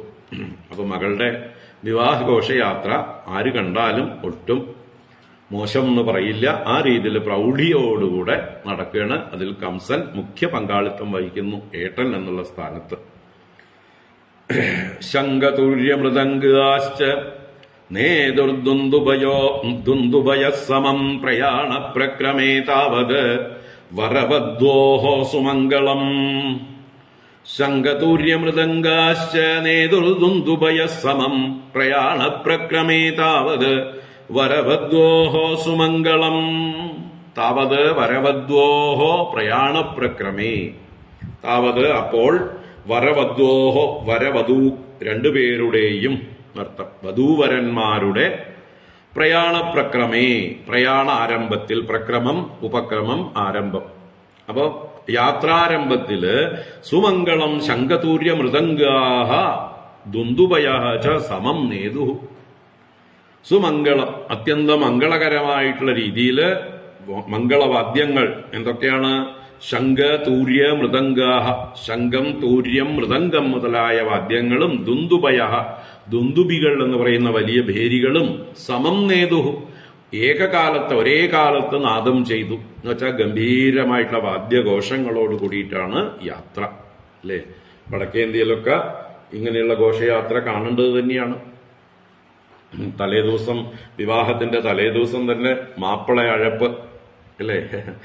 ആ രാജകുമാരനെ പോലെയാണ് തേരിലൊക്കെ എഴുന്നള്ളിച്ചുകൊണ്ടുള്ള ബാൻഡ് വാദ്യങ്ങള്, ഡോളക്ക്, എന്ത് ഡോള്, നാസിക് ഡോള്, ഗംഭീരമായിട്ടുള്ള ശബ്ദത്തോട് കൂടിയിട്ട് ഇരിക്കാൻ പറ്റില്ല ആ ദേശത്തൊന്നും. പിന്നെ എല്ലാവരും അതിൽ വന്ന് ചേരും. രാത്രിയൊന്നും ഉറക്കൂല്ല. രാത്രി 12 മണി വരെയൊക്കെയാണ് അവരുടെയൊക്കെ ആഘോഷം വടക്കേന്ത്യയിൽ. വലിയ വലിയ രഥങ്ങൾ പോലെ അതിനു വേണ്ടിയിട്ട് തന്നെ പെർമനന്റായിട്ട് കെട്ടിയുണ്ടാക്കി വെച്ചിട്ടുണ്ട്. അതിലാണ് എഴുന്നള്ളത്തൊക്കെ. കുതിരയൊക്കെ കെട്ടിയിട്ടാ പോവുക. ചിലപ്പോൾ കുതിരപ്പുറത്തായിരിക്കാം, ചിലപ്പോൾ ഒട്ടകപ്പുറത്തുണ്ടാവും. രാജസ്ഥാൻ പോലെയുള്ള, ഗുജറാത്ത് പോലെയുള്ള സ്ഥലങ്ങളിലൊക്കെ ഒട്ടകങ്ങളുണ്ട്. അപ്പൊ അതിന്റെ പുറത്ത് കയറിയിട്ടൊക്കെ ആയിരിക്കും യാത്ര. വരന്റെ വരവ്, വിവാഹത്തിന് വരുന്ന വരവ്, അത് കഴിഞ്ഞ് തിരിച്ചു പോക്ക്, ഇതൊക്കെ ഇങ്ങനെയുള്ള വാഹനങ്ങളിലാണ്. അപ്പൊ അതൊക്കെ ഈ പറഞ്ഞ നാസിക് ഡോൾ മുതലായിട്ടുള്ള വലിയ വലിയ വാദ്യങ്ങളോട് കൂടിയിട്ടാണ്. അതാണ് എല്ലാം മംഗളകരമായിട്ട് വാദ്യം ചെയ്തു, ഗംഭീരമായി വ്യാപിച്ചു എന്നർത്ഥം. പതി പ്രഗ്രഹിണം കംസം ആഭാഷ്യ ആഹ അശരീരവാക് അസ്യാസ്ത്വാമഷ്ടമോ ഗർഭോ ഹന്തായാം വഹസേ ബുധ. പതി പ്രഗ്രഹിണം കംസം ആഭാഷ്യ ശരീരവാക് അസ്യാസ്ത്വാമഷ്ടമോ ഗർഭോ ഹന്തായാം വഹസേ ബുധ. പതി പ്രഗ്രഹിണം കംസം ആഭാഷ്യ ആഹ അശരീരവാക്. പതി പന്താവിൽ, വഴിയിൽ, പോകുന്ന വഴിയിൽ, യാത്ര ആരംഭിച്ചിട്ടേ ഉള്ളൂ. അപ്പൊ പ്രഗ്രഹിണം കംസം ആഭാഷ്യ. കംസൻ എങ്ങനെയുള്ളവരാണ്? പ്രഗ്രഹിയാണ്. പ്രഗ്രഹി എന്ന് പറഞ്ഞാൽ ഇവിടെ രഥത്തിന്റെ കടിഞ്ഞാണുകളെ, കുതിരകളുടെ കടിഞ്ഞാണുകളെ ഗ്രഹിച്ചിരിക്കുന്നവൻ, സാരഥ്യം ഏറ്റെടുത്തിരിക്കുന്നവൻ. അങ്ങനെയുള്ള കംസനെ ആഭാഷ്യ, കംസനെ അഭിമുഖീകരിച്ചുകൊണ്ട്, കംസനെ കേൾപ്പിച്ചുകൊണ്ട് എന്ന് താല്പര്യം. അശരീരവാക്ക്, ശരീരമില്ലാത്ത വാക്ക്, ആകാശവാണി, സ്പേസിൽ നിന്നുള്ളതായിട്ടുള്ള ശബ്ദം. ആഹ, ആഹ എന്ന് പറഞ്ഞാൽ പറഞ്ഞു. ആഹ അശരീരവാക്ക്. എന്താണ് ആ വാക്ക്? അസ്യാഹ ത്വാം അഷ്ടമഃ ഗർഭഃ ഹന്താ യാം വഹസേ അബുദ. അതിൽ അബുദ എന്നത് സംബോധനയാണ്. അബുദ, ബുദ്ധിയില്ലാത്തവനെ, മൂഢ. ഹേ മൂഢ, മോഹിതനായിരിക്കുന്നവനെ. യാം വഹസേ, നീ ആരെയാണോ വഹിക്കുന്നത്, ഏതൊരു അനിയത്തിയാണോ നീ വലിയ കാര്യമായിട്ട് വഹിക്കുന്നത്, അസ്യാഹ അഷ്ടമഃ ഗർഭഃ ത്വാം ഹന്താ. അസ്യാഹ അവളുടെ, അഷ്ടമഃ ഗർഭഃ എട്ടാമത്തെ ഗർഭം, ത്വാം ഹന്ത നിന്നെ ഹനിക്കുന്നവനായിരിക്കും. നിന്റെ ഹന്താവാണ് ഇവളുടെ 8ാമത്തെ ഗർഭം എന്ന് വെച്ചാൽ ഇവളുടെ 8ാമത്തെ മകൻ നിന്റെ അന്തകനാണ് കംസ, നീ അത് അറിയുന്നില്ല, മൂഢനായിരിക്കുന്നു എന്ന് അശരീരി ഉണ്ടായി. ആ അശരീരി കേട്ട പാതി കേൾക്കാത്ത പാതി കംസന്റെ സ്വഭാവം മാറി. നല്ല ആളായിരുന്നെങ്കിൽ, സാത്വികനായിരുന്നെങ്കിൽ ഇത്ര പെട്ടെന്നൊന്നും സ്വഭാവം മാറില്ല. നല്ലോണം അതിനെ ആലോചിക്കും. ദുഃഖം ഉണ്ടാവും, തീർച്ചയായിട്ടും കേട്ട് കഴിയുമ്പോൾ ദുഃഖം ഉണ്ടാവും. ഇനിയിപ്പോൾ എന്താ അപ്പം അതിന് പോംവഴി എന്ന് ആലോചിച്ച് അല്ലെ, ഗുരുക്കന്മാരുമായും അറിവുള്ളവരും ഒക്കെ ആയിട്ട് ആലോചിച്ച് ഇതിനെന്തെങ്കിലും പ്രായശ്ചിത്തമുണ്ടോ, പ്രതിവിധിയുണ്ടോ എന്നൊക്കെ വിചാരം ചെയ്ത് അങ്ങനെ വല്ലതൊക്കെ നല്ല കാര്യങ്ങൾ, സൽക്കർമ്മങ്ങൾ ചെയ്ത് അതിനെ പരിഹരിക്കാൻ ശ്രമിക്കും. ഇതാണ് സാത്വികന്മാരുടെ സ്വഭാവം. അതിനു പകരം ഇവിടെ സ്വഭാവം മാറുന്നു പെട്ടെന്ന് തന്നെ. അതാണ് ദുഷ്ടന്മാരുടെ സ്വഭാവം. അതുകൊണ്ട് കലഹ എന്ന് തന്നെ പറഞ്ഞു തുടങ്ങുന്നു. ഇത്യുക്ത കലഹ പാപോ ഭോജാനാം കുലപാംസനഃ ഭഗിനീം ഹന്തുമാരബ്ധഃ ഗഡ്ഗപാണി കചേ അഗ്രഹീത. ഇത്യുക്ത കലഹ പാപോ ഭോജാനാം കുലപാംസനഃ ഭഗിനീം ഹന്തുമാരബ്ധഃ ഖഡ്ഗപാണി കചേഗ്രഹീത. ഇതി ഉക്തഃ ഇങ്ങനെ പറയപ്പെട്ടവൻ, സഹ അവൻ, ആരാണവൻ? ഭോജാനാം കുലപാംസനഃ ആ ഭോജവംശത്തിന്, കുലത്തിന് ദൂഷണമുണ്ടാക്കുന്നവൻ, എന്നുവെച്ചാൽ ദുഷിപ്പിക്കുന്നവൻ, അവരെ നാറ്റിക്കാൻ വേണ്ടിയുള്ളവൻ അല്ലെ. വംശത്തിന് തന്നെ പേര് ദോഷമുണ്ടാക്കാൻ, ചീത്ത പേരുണ്ടാക്കാൻ വേണ്ടി ജനിച്ചിട്ടുള്ളവൻ. ഭോജന്മാര്, പൂർവികന്മാരൊക്കെ വളരെ നല്ലവരായിരുന്നു. ആ വംശത്തിലാണ് ഇപ്പൊ ഈ ഒരു വിഷവിത്ത് വന്ന് ജനിച്ചിരിക്കുന്നത്. അതാണ് ഭോജാനാം കുലപാംസനഃ, ഭോജവംശത്തിന്റെ കുലത്തെ നശിപ്പിക്കാനായി, ദുഷിപ്പിക്കാനായിട്ട് വന്നിട്ടുള്ള ആ പാപഃ. പാപൻ എന്നാൽ ഏത് പാപം ചെയ്യാനും ഒരു മടിയും ഒരു സങ്കോചവും ഇല്ലാത്തവൻ, ഒരു കയ്യറപ്പും ഇല്ലാത്തവൻ അല്ലേ. നമുക്കൊക്കെ ഏതെങ്കിലുമൊക്കെ ദുഷ്ടകർമ്മങ്ങൾ, മറ്റുള്ളവരെ വേദനിപ്പിക്കുന്ന കർമ്മങ്ങളൊക്കെ ചെയ്യാൻ കൈയറയ്ക്കും, സങ്കോചം ഉണ്ടാവും. പല പ്രാവശ്യം ആലോചിച്ചിട്ടേ നമ്മൾ നിവൃത്തികേട് കൊണ്ടേ പല ഹിംസാ പ്രവൃത്തികളിലേക്കൊക്കെ പ്രവർത്തിക്കുള്ളൂ. ഒരു ദുഷ്ടജന്തുവാണ് നമ്മുടെ ഗൃഹത്തിലേക്ക് വന്നതെങ്കിൽ, ഒരു പാമ്പാണ്, വിഷപ്പാമ്പാണ്, തേളാണ്, അതിനെ ഓടിച്ചു വിടാനാണ് നമ്മളൊക്കെ ശ്രമിക്കുക. പോകുന്നില്ല എന്ന് നിവൃത്തി ഇല്ലെങ്കിൽ വേറൊരു വഴിയില്ല, അതിനെ കൊന്നേ പറ്റൂന്ന് വന്നാലേ കൊല്ലുള്ളൂ. അല്ലെങ്കിൽ എങ്ങനെയെങ്കിലും അതിനെ പുറത്താക്കാൻ നോക്കുക. അപ്പൊ പിന്നെ മനുഷ്യരെ ഉപദ്രവിക്കാൻ നമുക്കൊക്കെ കൈ പൊങ്ങുമോ? ഇവിടെ പാപനാണ് എന്ന് വെച്ചാൽ ജന്മനാ തന്നെ ആ സ്വഭാവമുണ്ട്. ഏത് ദുഷ്ടകർമ്മം ചെയ്യാനും മടിയില്ല. അതുപോലെ ഖലഹ, ഖലൻ എന്നാൽ ക്രൂരൻ, ദയാഹീനൻ, കഠിന ഹൃദയം എന്നൊക്കെ അർത്ഥമാണ്. അപ്പൊ പെട്ടെന്ന് തന്നെ സ്വഭാവം മാറി അവന്റെ. സഹ ഗഡ്ഗപാണിഹി, കയ്യിൽ വാളുമെടുത്തുകൊണ്ട് ഭഗിനീം ഹന്തും ആരബ്ധഃ, ഭഗിനിയെ ഹനിക്കുവാനായിട്ട് ആരംഭിച്ചു. ഭഗിനി സഹോദരി, അപ്പൊ സഹോദരിയെ കൊല്ലാനായിട്ട് പുറപ്പെട്ടു. കചേ അഗ്രഹീത്, സൗകര്യത്തിന് വേണ്ടിയിട്ട് അവൾ ഓടിപ്പോവാതിരിക്കാനും തന്റെ വാളുകൊണ്ടുള്ള പ്രയോഗം ശരിക്ക് താൻ ഉദ്ദേശിച്ച സ്ഥലത്ത് തന്നെ വേണം എന്നുള്ളത് കൊണ്ട് കഴുത്തിന് വെട്ടണമെങ്കിൽ അവളുടെ തലമുടി പിടിക്കണം.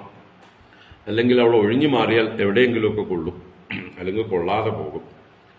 തലമുടി തന്റെ കസ്റ്റഡിയിലായാൽ മാത്രമേ ശരിക്ക് പിടിച്ചു വെട്ടാൻ പറ്റുള്ളൂ അല്ലേ. നമ്മളൊക്കെ വാഴക്കൊലയൊക്കെ വെട്ടുമ്പോൾ ആ കൊലയിൽ പിടിച്ചിട്ട് വേണം വെട്ടാൻ, അല്ലെങ്കിൽ അത് ഒടിഞ്ഞു വീഴും. അപ്പൊ അതുപോലെ കചേ അഗ്രഹീത്, കചം തലമുടി, ആ തലമുടിയിൽ വിവാഹത്തിന് നല്ല അലങ്കാരമൊക്കെ ചെയ്ത് മുല്ലപ്പൂമുട്ടല്ലേ മാലകളൊക്കെ ചാർത്തി ഡെക്കറേഷനൊക്കെ ചെയ്തിരിക്കുന്നതായിട്ടുള്ള നീണ്ട തലമുടിയായിരിക്കും. അപ്പൊ സൗകര്യമായി പിടിക്കാൻ. അതിൽ പിടിച്ചു വലിച്ചുകൊണ്ട് തന്റെ അടുത്തേക്ക് വലിച്ചഴയ്ക്കുകയാണ്. എന്നിട്ട് വാളെടുത്തുകൊണ്ട് വെട്ടാനായിട്ട് ഒങ്ങുകയാണ്. അപ്പൊ എത്ര പെട്ടെന്നാണ് സ്വഭാവം മാറിയത് എന്ന് കാണുക. അപ്പൊ നമ്മുടെയൊക്കെ സ്വഭാവം ഇങ്ങനെ മാറുന്നതാണോ എന്നും ചിന്തിക്കുക. അപ്പൊ നമ്മളും ഖലന്മാർ തന്നെയാണ്. നമ്മളെ വിശ്വസിക്കാൻ കൊള്ളില്ല അല്ലേ. ആളുകൾക്ക് നമ്മളോട് ഏത് കാര്യവും ധൈര്യമായിട്ട് പറയാൻ പറ്റില്ല.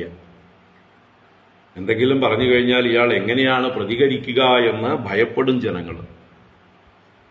അങ്ങനെയുള്ള ആളുകളാണ് ദുഷ്ടന്മാര്, ക്രൂരന്മാര്. ഇപ്പൊ നമ്മൾ ആളുകൾക്ക് കമ്മ്യൂണിക്കേറ്റ് ചെയ്യാനുള്ള അവസരം കൊടുക്കണം. എന്തെങ്കിലും നമ്മളോട് പറയാനുണ്ടെങ്കിൽ അത് ചിലപ്പോൾ നമ്മളെ വിമർശിക്കുന്ന കാര്യമാണെങ്കിൽ പോലും നമ്മളത് ക്ഷമയോടുകൂടെ കേട്ടിട്ട് അതിന് മറുപടി കൊടുക്കാം. നമ്മുടെ ഭാഗം പറയാം. അതിന് ക്ഷമ വേണം. ശരിയാണെന്ന് തോന്നിയാൽ അംഗീകരിക്കാം.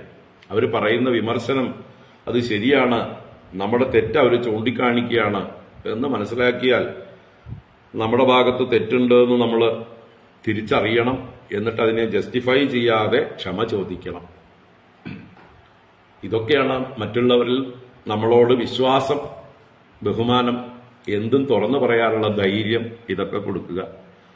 അങ്ങനെ ആവാൻ നമുക്ക് ശ്രമിക്കാം, അല്ലേ? എല്ലാവരും ഒരുപോലെ ആവില്ല, ഒരേപോലെ എല്ലാ സന്ദർഭത്തിലും ഒരുപോലെ പെരുമാറാൻ പറ്റില്ല. അങ്ങനെ ആവാൻ ശ്രമിക്കാം നമുക്ക്. ഇതാണ് നല്ല സ്വഭാവം. എല്ലാവരുടെയും വിശ്വാസം നമ്മളിൽ പിടിച്ചു പറ്റാനായിക്കൊണ്ട് നമുക്ക് ഇങ്ങനെയൊക്കെ ആവാൻ ശ്രമിക്കാം. കംസനെ പോലെ ആവാതിരിക്കാൻ ശ്രമിക്കാം. അപ്പൊ അങ്ങനെ കൊല്ലാൻ പുറപ്പെട്ട ആ കംസനെ നോക്കിക്കൊണ്ട് വസുദേവരെന്ത് ചെയ്യുന്നു? തം ജുഗുപ്സിത കർമാണം നൃശംസം നിരപത്രപം വസുദേവോ മഹാഭാഗ ഉവാച പരിസംവയൻ. തം ജുഗുപ്സിത കർമാണം നൃശംസം നിരപത്രപം വസുദേവോ മഹാഭാഗ ഉവാച പരിസാന്വയൻ. ജുഗുപ്സിത കർമാണം തം. ജുഗുപ്സിത കർമാണം, ജുഗുപ്സിതം എന്ന് പറഞ്ഞാൽ നിന്ദിതം. എല്ലാവരും, കാണുന്നവരും കേൾക്കുന്നവരും ഏത് കാലത്ത് കേട്ടാലും അയ്യോ കഷ്ടം എന്ന് അതിനെ നിന്ദിക്കും.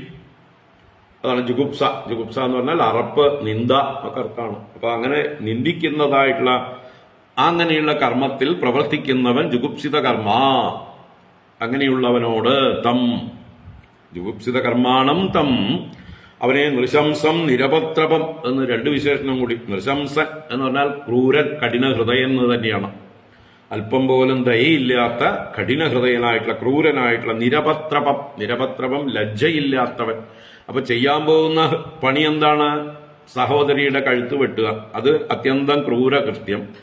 നിരപത്രപൻ എന്ന് പറയുന്നത് ലജ്ജയില്ലാത്തവൻ. തന്റെ സഹോദരിയാണ്, വിവാഹ മംഗളവേദിയിലാണ്, താൻ തന്നെ ഇപ്പൊ കുതിരയുടെ കടിഞ്ഞാനെടുത്ത് പിടിച്ചുകൊണ്ടുപോയിരുന്ന ആള് ഈ നിമിഷ നേരം കൊണ്ട് ഇങ്ങനെ സ്വഭാവം മാറിയിരിക്കണു, ഇയാൾ എന്തൊരു മനുഷ്യനാണ് എന്ന് ആളുകൾ വിചാരിക്കും എന്നുള്ള ആ ഒരു ലജ്ജയോ സങ്കോചമോ അല്പം പോലും ഇല്ല.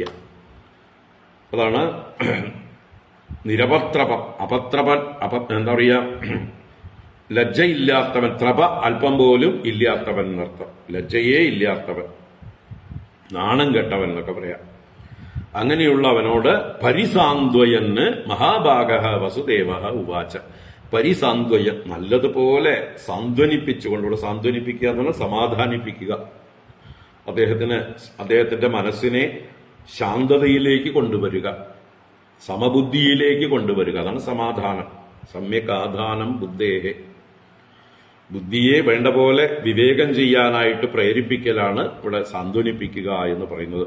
അപ്പൊ അങ്ങനെ നല്ല വാക്കുകളെ കൊണ്ട് അദ്ദേഹത്തെ അതിലേക്ക് പ്രേരിപ്പിക്കാനായിക്കൊണ്ട് ശ്രമിക്കുകയാണ്. അപ്പൊ ആദ്യം തന്നെ പ്രയോഗിക്കുന്നത് സാമം എന്നുള്ള ഉപായമാണ്. ചതുരുപായങ്ങളാണ് നമുക്കൊരു മനുഷ്യനെ ധർമ്മത്തിൽ പ്രവർത്തിപ്പിക്കാനായിട്ട് ശാസ്ത്രങ്ങൾ പറഞ്ഞു തരുന്നത്. സാമം, ദാനം, ഭേദം, ദണ്ഡം. അപ്പൊ അതിൽ ആദ്യം പ്രയോഗിക്കേണ്ടത് സാമമാണ്. അപ്പൊ അത് തന്നെയാണ് വസുദേവർ ആദ്യം പ്രയോഗിക്കുന്നത്. പിന്നെ ഇവിടെ കംസന്റെ മുമ്പിൽ തന്റെ സ്ഥാനം നോക്കിയിട്ട് വേണം ദാനം എന്താണെന്ന് തീരുമാനിക്കാൻ. ദണ്ഡം ഒട്ടും സാധ്യമല്ല തന്നെ കൊണ്ട്. കാരണം ഒന്നാമത് ഉഗ്രസേനന്മാരെ, മധുരാപുരി വാഴുന്നത് ഭോജന്മാരാണ്. ഉഗ്രസേന രാജാവാണ്. അവിടുത്തെ യുവരാജാവിന്റെ സ്ഥാനമാണ് കംസനുള്ളത്. താനോ അതിന്റെ സാമന്തനായിട്ടുള്ള ശൂരസേനന്റെ മകൻ മാത്രമാണ്. അപ്പൊ ശക്തി കൊണ്ട്, സ്ഥാനം കൊണ്ട് ഒക്കെ കംസന് താഴെയാണ്. ആ കംസനെ ദണ്ഡിക്കാൻ, ശിക്ഷിക്കാനുള്ളതായിട്ടുള്ള കരുത്ത് ഇല്ല. അതുകൊണ്ട് ദണ്ഡം ചിന്തിക്കുകയേ വേണ്ട, ഒഴിവാക്കാം. ബാക്കി 3 കാര്യങ്ങളാണുള്ളത്: സാമം, ദാനം, ഭേദം. അതും ദാനം എന്നുള്ളത് ഉയർന്നവർ താഴ്ന്നവർക്ക് കൊടുക്കുന്നതാണ്. താനും കംസനും തമ്മിൽ താരതമ്യം ചെയ്യുമ്പോൾ ആരാ ഉയർന്ന ആള്? കംസനാണ്. താൻ താഴ്ന്നവനാണ്. അപ്പൊ തനിക്ക് എന്ത് ദാനം കൊടുക്കാനുള്ള കപ്പാസിറ്റി ഉണ്ട്? കംസൻ ഇങ്ങട് തരുന്നതിനെ വാങ്ങിക്കുക എന്നല്ലാതെ അങ്ങട് കൊടുക്കാനുള്ളതായിട്ടുള്ള കരുത്ത്, അതിനുള്ള മഹത്വം തനിക്കില്ല. അപ്പൊ ദാനം ഇപ്പൊ തൽക്കാലം ചിന്തിക്കാൻ പറ്റില്ല. നമ്മളൊക്കെ കൊച്ചു കുട്ടികളോടൊക്കെ ദാനം നമ്മൾ വാഗ്ദാനം ചെയ്യും. നമ്മളെക്കാൾ താഴ്ന്നവരോടൊക്കെ നമുക്ക് പറയാം, നിങ്ങൾ ഇന്നത് ചെയ്താൽ നിങ്ങൾക്ക് ഇന്നത് തരാം എന്ന്. നമ്മള് കുട്ടികൾ അച്ഛന്മാരോട് പറയുമോ, അച്ഛാ നിങ്ങൾ ഇന്നത് ചെയ്താൽ ഇന്നത് തരാം എന്ന് മുതിർന്നവരോട് നമ്മൾ എന്തെങ്കിലും വാഗ്ദാനം ചെയ്യോ? സാധ്യമല്ല. അവര് തന്നതേ നമ്മുടെ കയ്യിലുള്ളൂ. അപ്പൊ അതുകൊണ്ട് അങ്ങോട്ട് ദാനം ചെയ്യുക എന്നുള്ളത് നമ്മളെക്കാൾ താഴ്ന്നവരോടുള്ള ഒരു സമീപനമാണ്. അപ്പൊ ഇവിടെ ആകെ ഇദ്ദേഹത്തിന് പോസിബിൾ ആയിട്ടുള്ള രണ്ട് വഴികള്, സാമം, ഭേദം. ഭേദം എന്ന് പറഞ്ഞാല് നിശ്ചയത്തെ ഭേദിക്കുക എന്നാണ്. അദ്ദേഹം എന്ത് തീരുമാനിച്ചുവോ എന്ത് നിശ്ചയിച്ചുവോ അതിൽ മാറ്റമുണ്ടാക്കാൻ ശ്രമിക്കുക. അതിന് അദ്ദേഹത്തിന്റെ ഉള്ളില് ഭയമുണ്ടാക്കണം. ആ ഭയം ജനിപ്പിക്കുന്ന കാര്യങ്ങൾ, വരും വരായികകളെ കുറിച്ച് പറയണം. അതാണ് ഭേദം എന്നുള്ളത് കൊണ്ട് ഉദ്ദേശിക്കുന്നത്. നമ്മൾക്ക് താഴെയുള്ളവരെ ഭേദിക്കാനുള്ളൊരു രീതിയുണ്ട്, മുതിർന്നവരെ ഭേദിക്കാനുള്ള രീതി വേറെയാണ്. മുതിർന്നവരോട് നമ്മൾ വരും വരായികൾ പറഞ്ഞു കൊടുത്ത് മാത്രമേ അവരെ ഭേദിക്കാൻ പറ്റുള്ളൂ. താഴെയുള്ളവരെ നമുക്ക് പേടിപ്പിക്കാം. മര്യാദയ്ക്ക് നീ അത് ചെയ്തില്ലെങ്കിൽ നിന്നെ ഞാൻ ശരിയാക്കും എന്ന് പറയുന്നതൊക്കെ താഴെയുള്ളവരോട്, നമ്മളെക്കാൾ ശക്തി കുറഞ്ഞവരോട്. അപ്പൊ അങ്ങനെ ഇവിടെ വസുദേവരെ സംബന്ധിച്ച് കംസൻ തന്റെ താഴെയല്ല, തന്നേക്കാൾ ശക്തി കുറഞ്ഞവനല്ല. അതുകൊണ്ട് ആ രീതിയിലുള്ള ഭേദം പറ്റില്ല. പിന്നെ പറ്റുന്നത് വരും വരായികളെ കുറിച്ച്, അദ്ദേഹത്തിന്റെ കർമ്മഫലങ്ങളെ കുറിച്ച് സൂചിപ്പിച്ചുകൊണ്ട്, നല്ല ഉപദേശം കൊടുത്തുകൊണ്ട് അദ്ദേഹത്തിന്റെ മനസ്സിൽ നിന്ന് ആ നിശ്ചയത്തെ ഒന്ന് വിചാരം ചെയ്തുകൊണ്ട് മാറ്റാൻ ശ്രമിക്കാം. അപ്പൊ ഇങ്ങനെ രണ്ട് രീതിയെ ഇദ്ദേഹത്തിന് സാധിക്കുള്ളൂ. ആ രണ്ടും അദ്ദേഹം വളരെ യുക്തിപൂർവം പ്രയോഗിക്കുകയാണ് ആദ്യം. അത് നടക്കുന്നില്ലാതെ കണ്ടിട്ടാണ് പിന്നെ ദാനം, അത് ഏത് ദാനം കൊണ്ട് കംസൻ സന്തോഷിക്കുമോ, ഏതൊരു ദാനം മാത്രമേ കംസനെ സന്തോഷിപ്പിക്കാൻ പറ്റുള്ളൂവോ, മറ്റു ദാനങ്ങളൊന്നും അദ്ദേഹത്തിന്റെ മുമ്പിൽ വിലപ്പോവില്ല. ഇങ്ങോട്ട് തരാൻ കഴിവുള്ളവനാണ്. അതുകൊണ്ട് ആ ഒരു വാഗ്ദാനം ചെയ്യുന്നു. അതാണ് നമ്മൾ കാണാൻ പോകുന്നത്. വസുദേവ ഉവാച ശ്ലാഘനീയ ഗുണശൂരൈഃ ഭവാൻ ഭോജയശസ്കരഃ സ കഥം ഭഗിനീം ഹന്യാത് സ്ത്രിയം ഉദ്വാഹ പർവണി. വസുദേവ ഉവാച ശ്ലാഘനീയ ഗുണശൂരൈഃ ഭവാൻ ഭോജയശസ്കരഃ സ കഥം ഭഗിനീം ഹന്യാത് സ്ത്രിയം ഉദ്വാഹ പർവണി.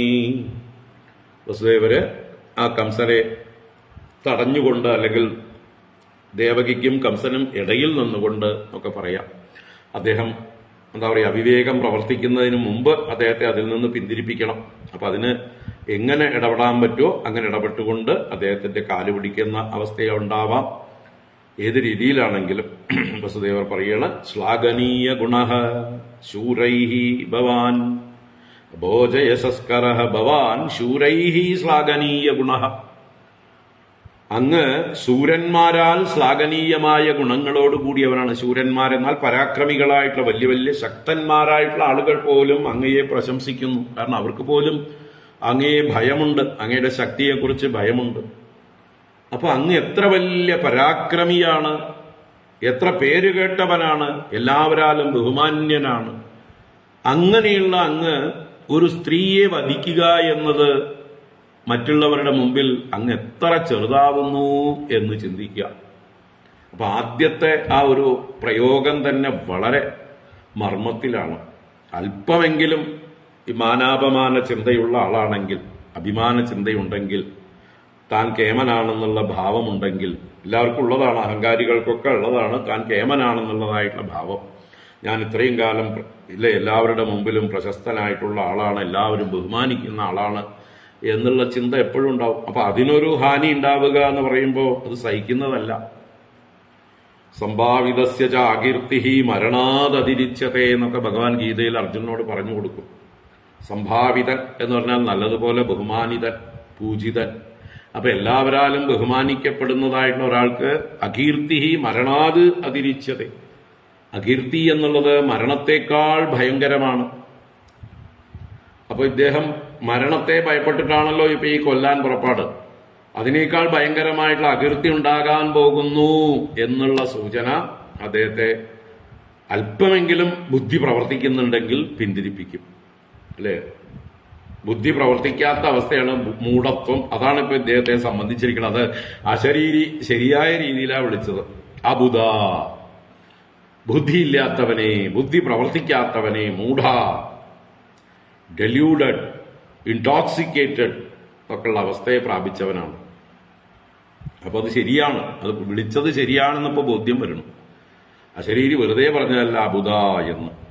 അതുകൊണ്ട് ഈ വിളിയൊന്നും അല്ലെങ്കിൽ ഈ പറഞ്ഞതൊന്നും അദ്ദേഹത്തിനെ യേശുന്നില്ല. അതാണ് അങ്ങ് എത്ര കീർത്തിമാനാണ്. ശൂരൈഹി ശ്ലാഘനീയ ഗുണഃ ഭവാൻ ഭോജ യശസ്കരഃ. ഈ ഭോജവംശത്തിന് യശസ്സിനെ ഉണ്ടാക്കുന്നവനാണ്. ഈ ഭോജവംശത്തെ ജനങ്ങൾ ബഹുമാനിക്കുന്നുണ്ടെങ്കിൽ അത് ഉഗ്രസേന രാജാവിന്റെ കൈക്കരുത്തുകൊണ്ടല്ല, അദ്ദേഹത്തിന്റെ പുത്രനായ അങ്ങയുടെ കൈക്കരുത്തുകൊണ്ടാണ്. അപ്പൊ അങ്ങ് ഈ ഭോജന്മാർക്ക് മുഴുവൻ യശസ്സിനെ നൽകുന്നവനായിരിക്കെ അങ്ങനെയുള്ള അത്രയും പ്രശസ്തനായ അങ്ങ് കഥം ഭഗിനിയും ഹന്യാത്, ഭഗിനിയെ സഹോദരിയെ ഹനിക്കും. അതും എപ്പോ? സ്ത്രീയം, അത് സ്ത്രീയാണ്. ഉദ്വാഹ പർവണി, ഈ വിവാഹവേളയിൽ, വിവാഹ മംഗള മുഹൂർത്തത്തിൽ, ആ യാത്ര, വിവാഹ ഘോഷയാത്ര പോകുന്ന വേളയിൽ വെച്ച് സ്ത്രീയായ ബാലയായ അങ്ങയുടെ സഹോദരിയെ അങ്ങയ്ക്ക് മകളെ പോലെയാണ്. അങ്ങനെയുള്ള ആ കുട്ടിയെ അങ്ങയ്ക്ക് വാത്സല്യമുള്ളവളല്ലേ? അപ്പൊ ഇത്രയും ക്രൂരമായിട്ട് അവളെ തന്നെ കൊല്ലുക എന്ന് പറഞ്ഞാൽ പിന്നെ ലോകത്തിൽ ആരാണ് അങ്ങയെ വിശ്വസിക്കുക? സ്വന്തം വാത്സല്യപാത്രമായ മകളെ പോലെയുള്ള ഭഗിനിയെ തന്നെ കൊന്നുകളയുന്ന ഒരാളെ ആർക്ക് വിശ്വസിക്കാം? അല്ലേ? ഇയാള് പിന്നെ അദ്ദേഹത്തിന്റെ സ്വാർത്ഥതയ്ക്ക് വേണ്ടി ആരെ തന്നെ കൊല്ലില്ല. അതുകൊണ്ട് എല്ലാവരും അദ്ദേഹത്തിൽ നിന്ന് വളരെ അകലം പാലിക്കും. അങ്ങനെയുള്ള ദുഷ്ടന്മാരെ ആരും ഭയപ്പെട്ട് മാറി നിൽക്കും. വിഷപ്പാമ്പുകളെക്കാൾ സൂക്ഷിക്കേണ്ടവരാണ്. സ്വന്തം അനുജത്തിയെ, അതും ഇതുപോലെയുള്ള വിവാഹവേളയിൽ മംഗളമുഹൂർത്തത്തിൽ കൊല്ലുക എന്നുള്ളത് ഭീരുത്വമാണ് എന്നാണ് സൂചിപ്പിക്കുന്നത്. നീ ധീരനായിട്ടാണ് അറിയപ്പെടുന്നവൻ, പക്ഷെ ഇപ്പൊ നീ ചെയ്യുന്ന പ്രവൃത്തി ഉണ്ടല്ലോ, ഭീരുത്വമാണ്. സ്ത്രീകളെ കൊല്ലുക എന്നുള്ളത് പുരുഷന്മാർക്ക് പറഞ്ഞിട്ടുള്ള ധർമ്മമല്ല. അവർ നമ്മളെക്കാൾ ശക്തി കുറഞ്ഞവരാണ്, അബലകളാണ്. അവരെ അനാവശ്യമായിട്ട് കൊല്ലുന്നത് അത് ധർമ്മമേ അല്ല, കൊള്ളരുതായ്മയാണ്, ഭീരുത്വമാണ്. ഇത് പറയാതെ പറഞ്ഞു വളരെ മനോഹരമായിട്ട് വസുദേവര്. ശ്ലാഘനീയ ഗുണശൂരൈഹി ഭവാൻ ഭോജയശസ്കര സകഥം ഭഗിനീം ഹന്യാ സ്ത്രീയം ഉദ്വാഹ പർവണ. ഇനി ലോക സ്വഭാവത്തെക്കുറിച്ച് പറയുന്നു, വിവേകം ചെയ്യാനായിക്കൊണ്ട്. മൃത്യുർജന്മവതാം വീര ദേഹേന സഹജായത്തെ അദ്യവാ അബ്ദശതാം ദേവ മൃത്യുർവൈ പ്രാണിനാം ധ്രുവഃ. മൃത്യുർജന്മവതാം വീര ദേഹേന സഹജായത്തെ അദ്യവാ അബ്ദശതാം ദേവ മൃത്യുർവൈ പ്രാണിനാം ധ്രുവഃ. ഹേ വീര, അങ്ങ് വീരനല്ലേ, പരാക്രമിയല്ലേ. മൃത്യു ജന്മവതാം ദേഹേന സഹജായത്തെ, ജന്മവതാം ജനിച്ചവർക്ക്, ജന്മമുള്ളവർക്ക്, ദേഹേന സഹ ആ ദേഹം ജനിക്കുന്നതോടൊപ്പം തന്നെ മൃത്യുഹു ജായതെ, കൂടപ്പറപ്പായിട്ടുള്ളവനാണ് മൃത്യു. എല്ലാവരുടെയും കൂടെ പറന്നിട്ടുണ്ട് മൃത്യു. ജാതസ്യഹി ധ്രുവോ മൃത്യുഹു, ജനിച്ചുവോ മരണം ഉറപ്പാണ്. ഉറപ്പുള്ള ഒറ്റ കാര്യമുള്ളൂ മൃത്യു. ബാക്കി ഇടയിൽ അനുഭവിക്കുന്നതിലൊന്നും ഒരു ഗ്യാരണ്ടിയും ഇല്ല. അത് ഓരോരുത്തർക്കും വ്യത്യസ്തമാണ്. ഓരോരുത്തരുടെയും അനുഭവം അത് എന്താ പറയുക, പ്രവചനാതീതമാണ്. എന്നാൽ പ്രവചിക്കാൻ കഴിയുന്ന ഒരേ ഒരു കാര്യം, എല്ലാവർക്കും മരണം ഗ്യാരണ്ടി. ജാതസ്യ ധ്രുവോ മൃത്യു.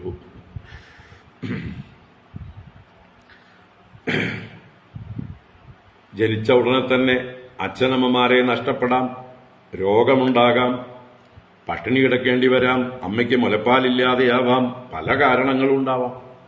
ഇതൊക്കെ ഓരോരുത്തർക്കും അവരവരുടെ പ്രാരബ്ധത്തിനനുസരിച്ച് വ്യത്യാസപ്പെട്ടിരിക്കും. ഒരു പ്രോബബിലിറ്റിക്ക് അനുസരിച്ചാണ്. എന്നാൽ ഗ്യാരണ്ടീഡ് ആയിട്ടുള്ള ഒറ്റ കാര്യമുള്ളൂ, ഷുവർ ആയിട്ടുള്ള ഒറ്റ കാര്യമുള്ളൂ, മരണം കൂടെ പറപ്പാണ്. അത് എപ്പോ വേണമെങ്കിൽ സംഭവിക്കാം എന്ന് പറയണം. അദ്യവ അബ്ദശതാന്തേവ മൃത്യുഹു വൈ പ്രാണിനാം ധ്രുവഃ. പ്രാണൻ ഉള്ളവർക്കൊക്കെ ഈ പ്രാണൻ പോകുന്ന പ്രക്രിയയാണ് മൃത്യു. അപ്പൊ പ്രാണനുണ്ടോ അത് പോകും.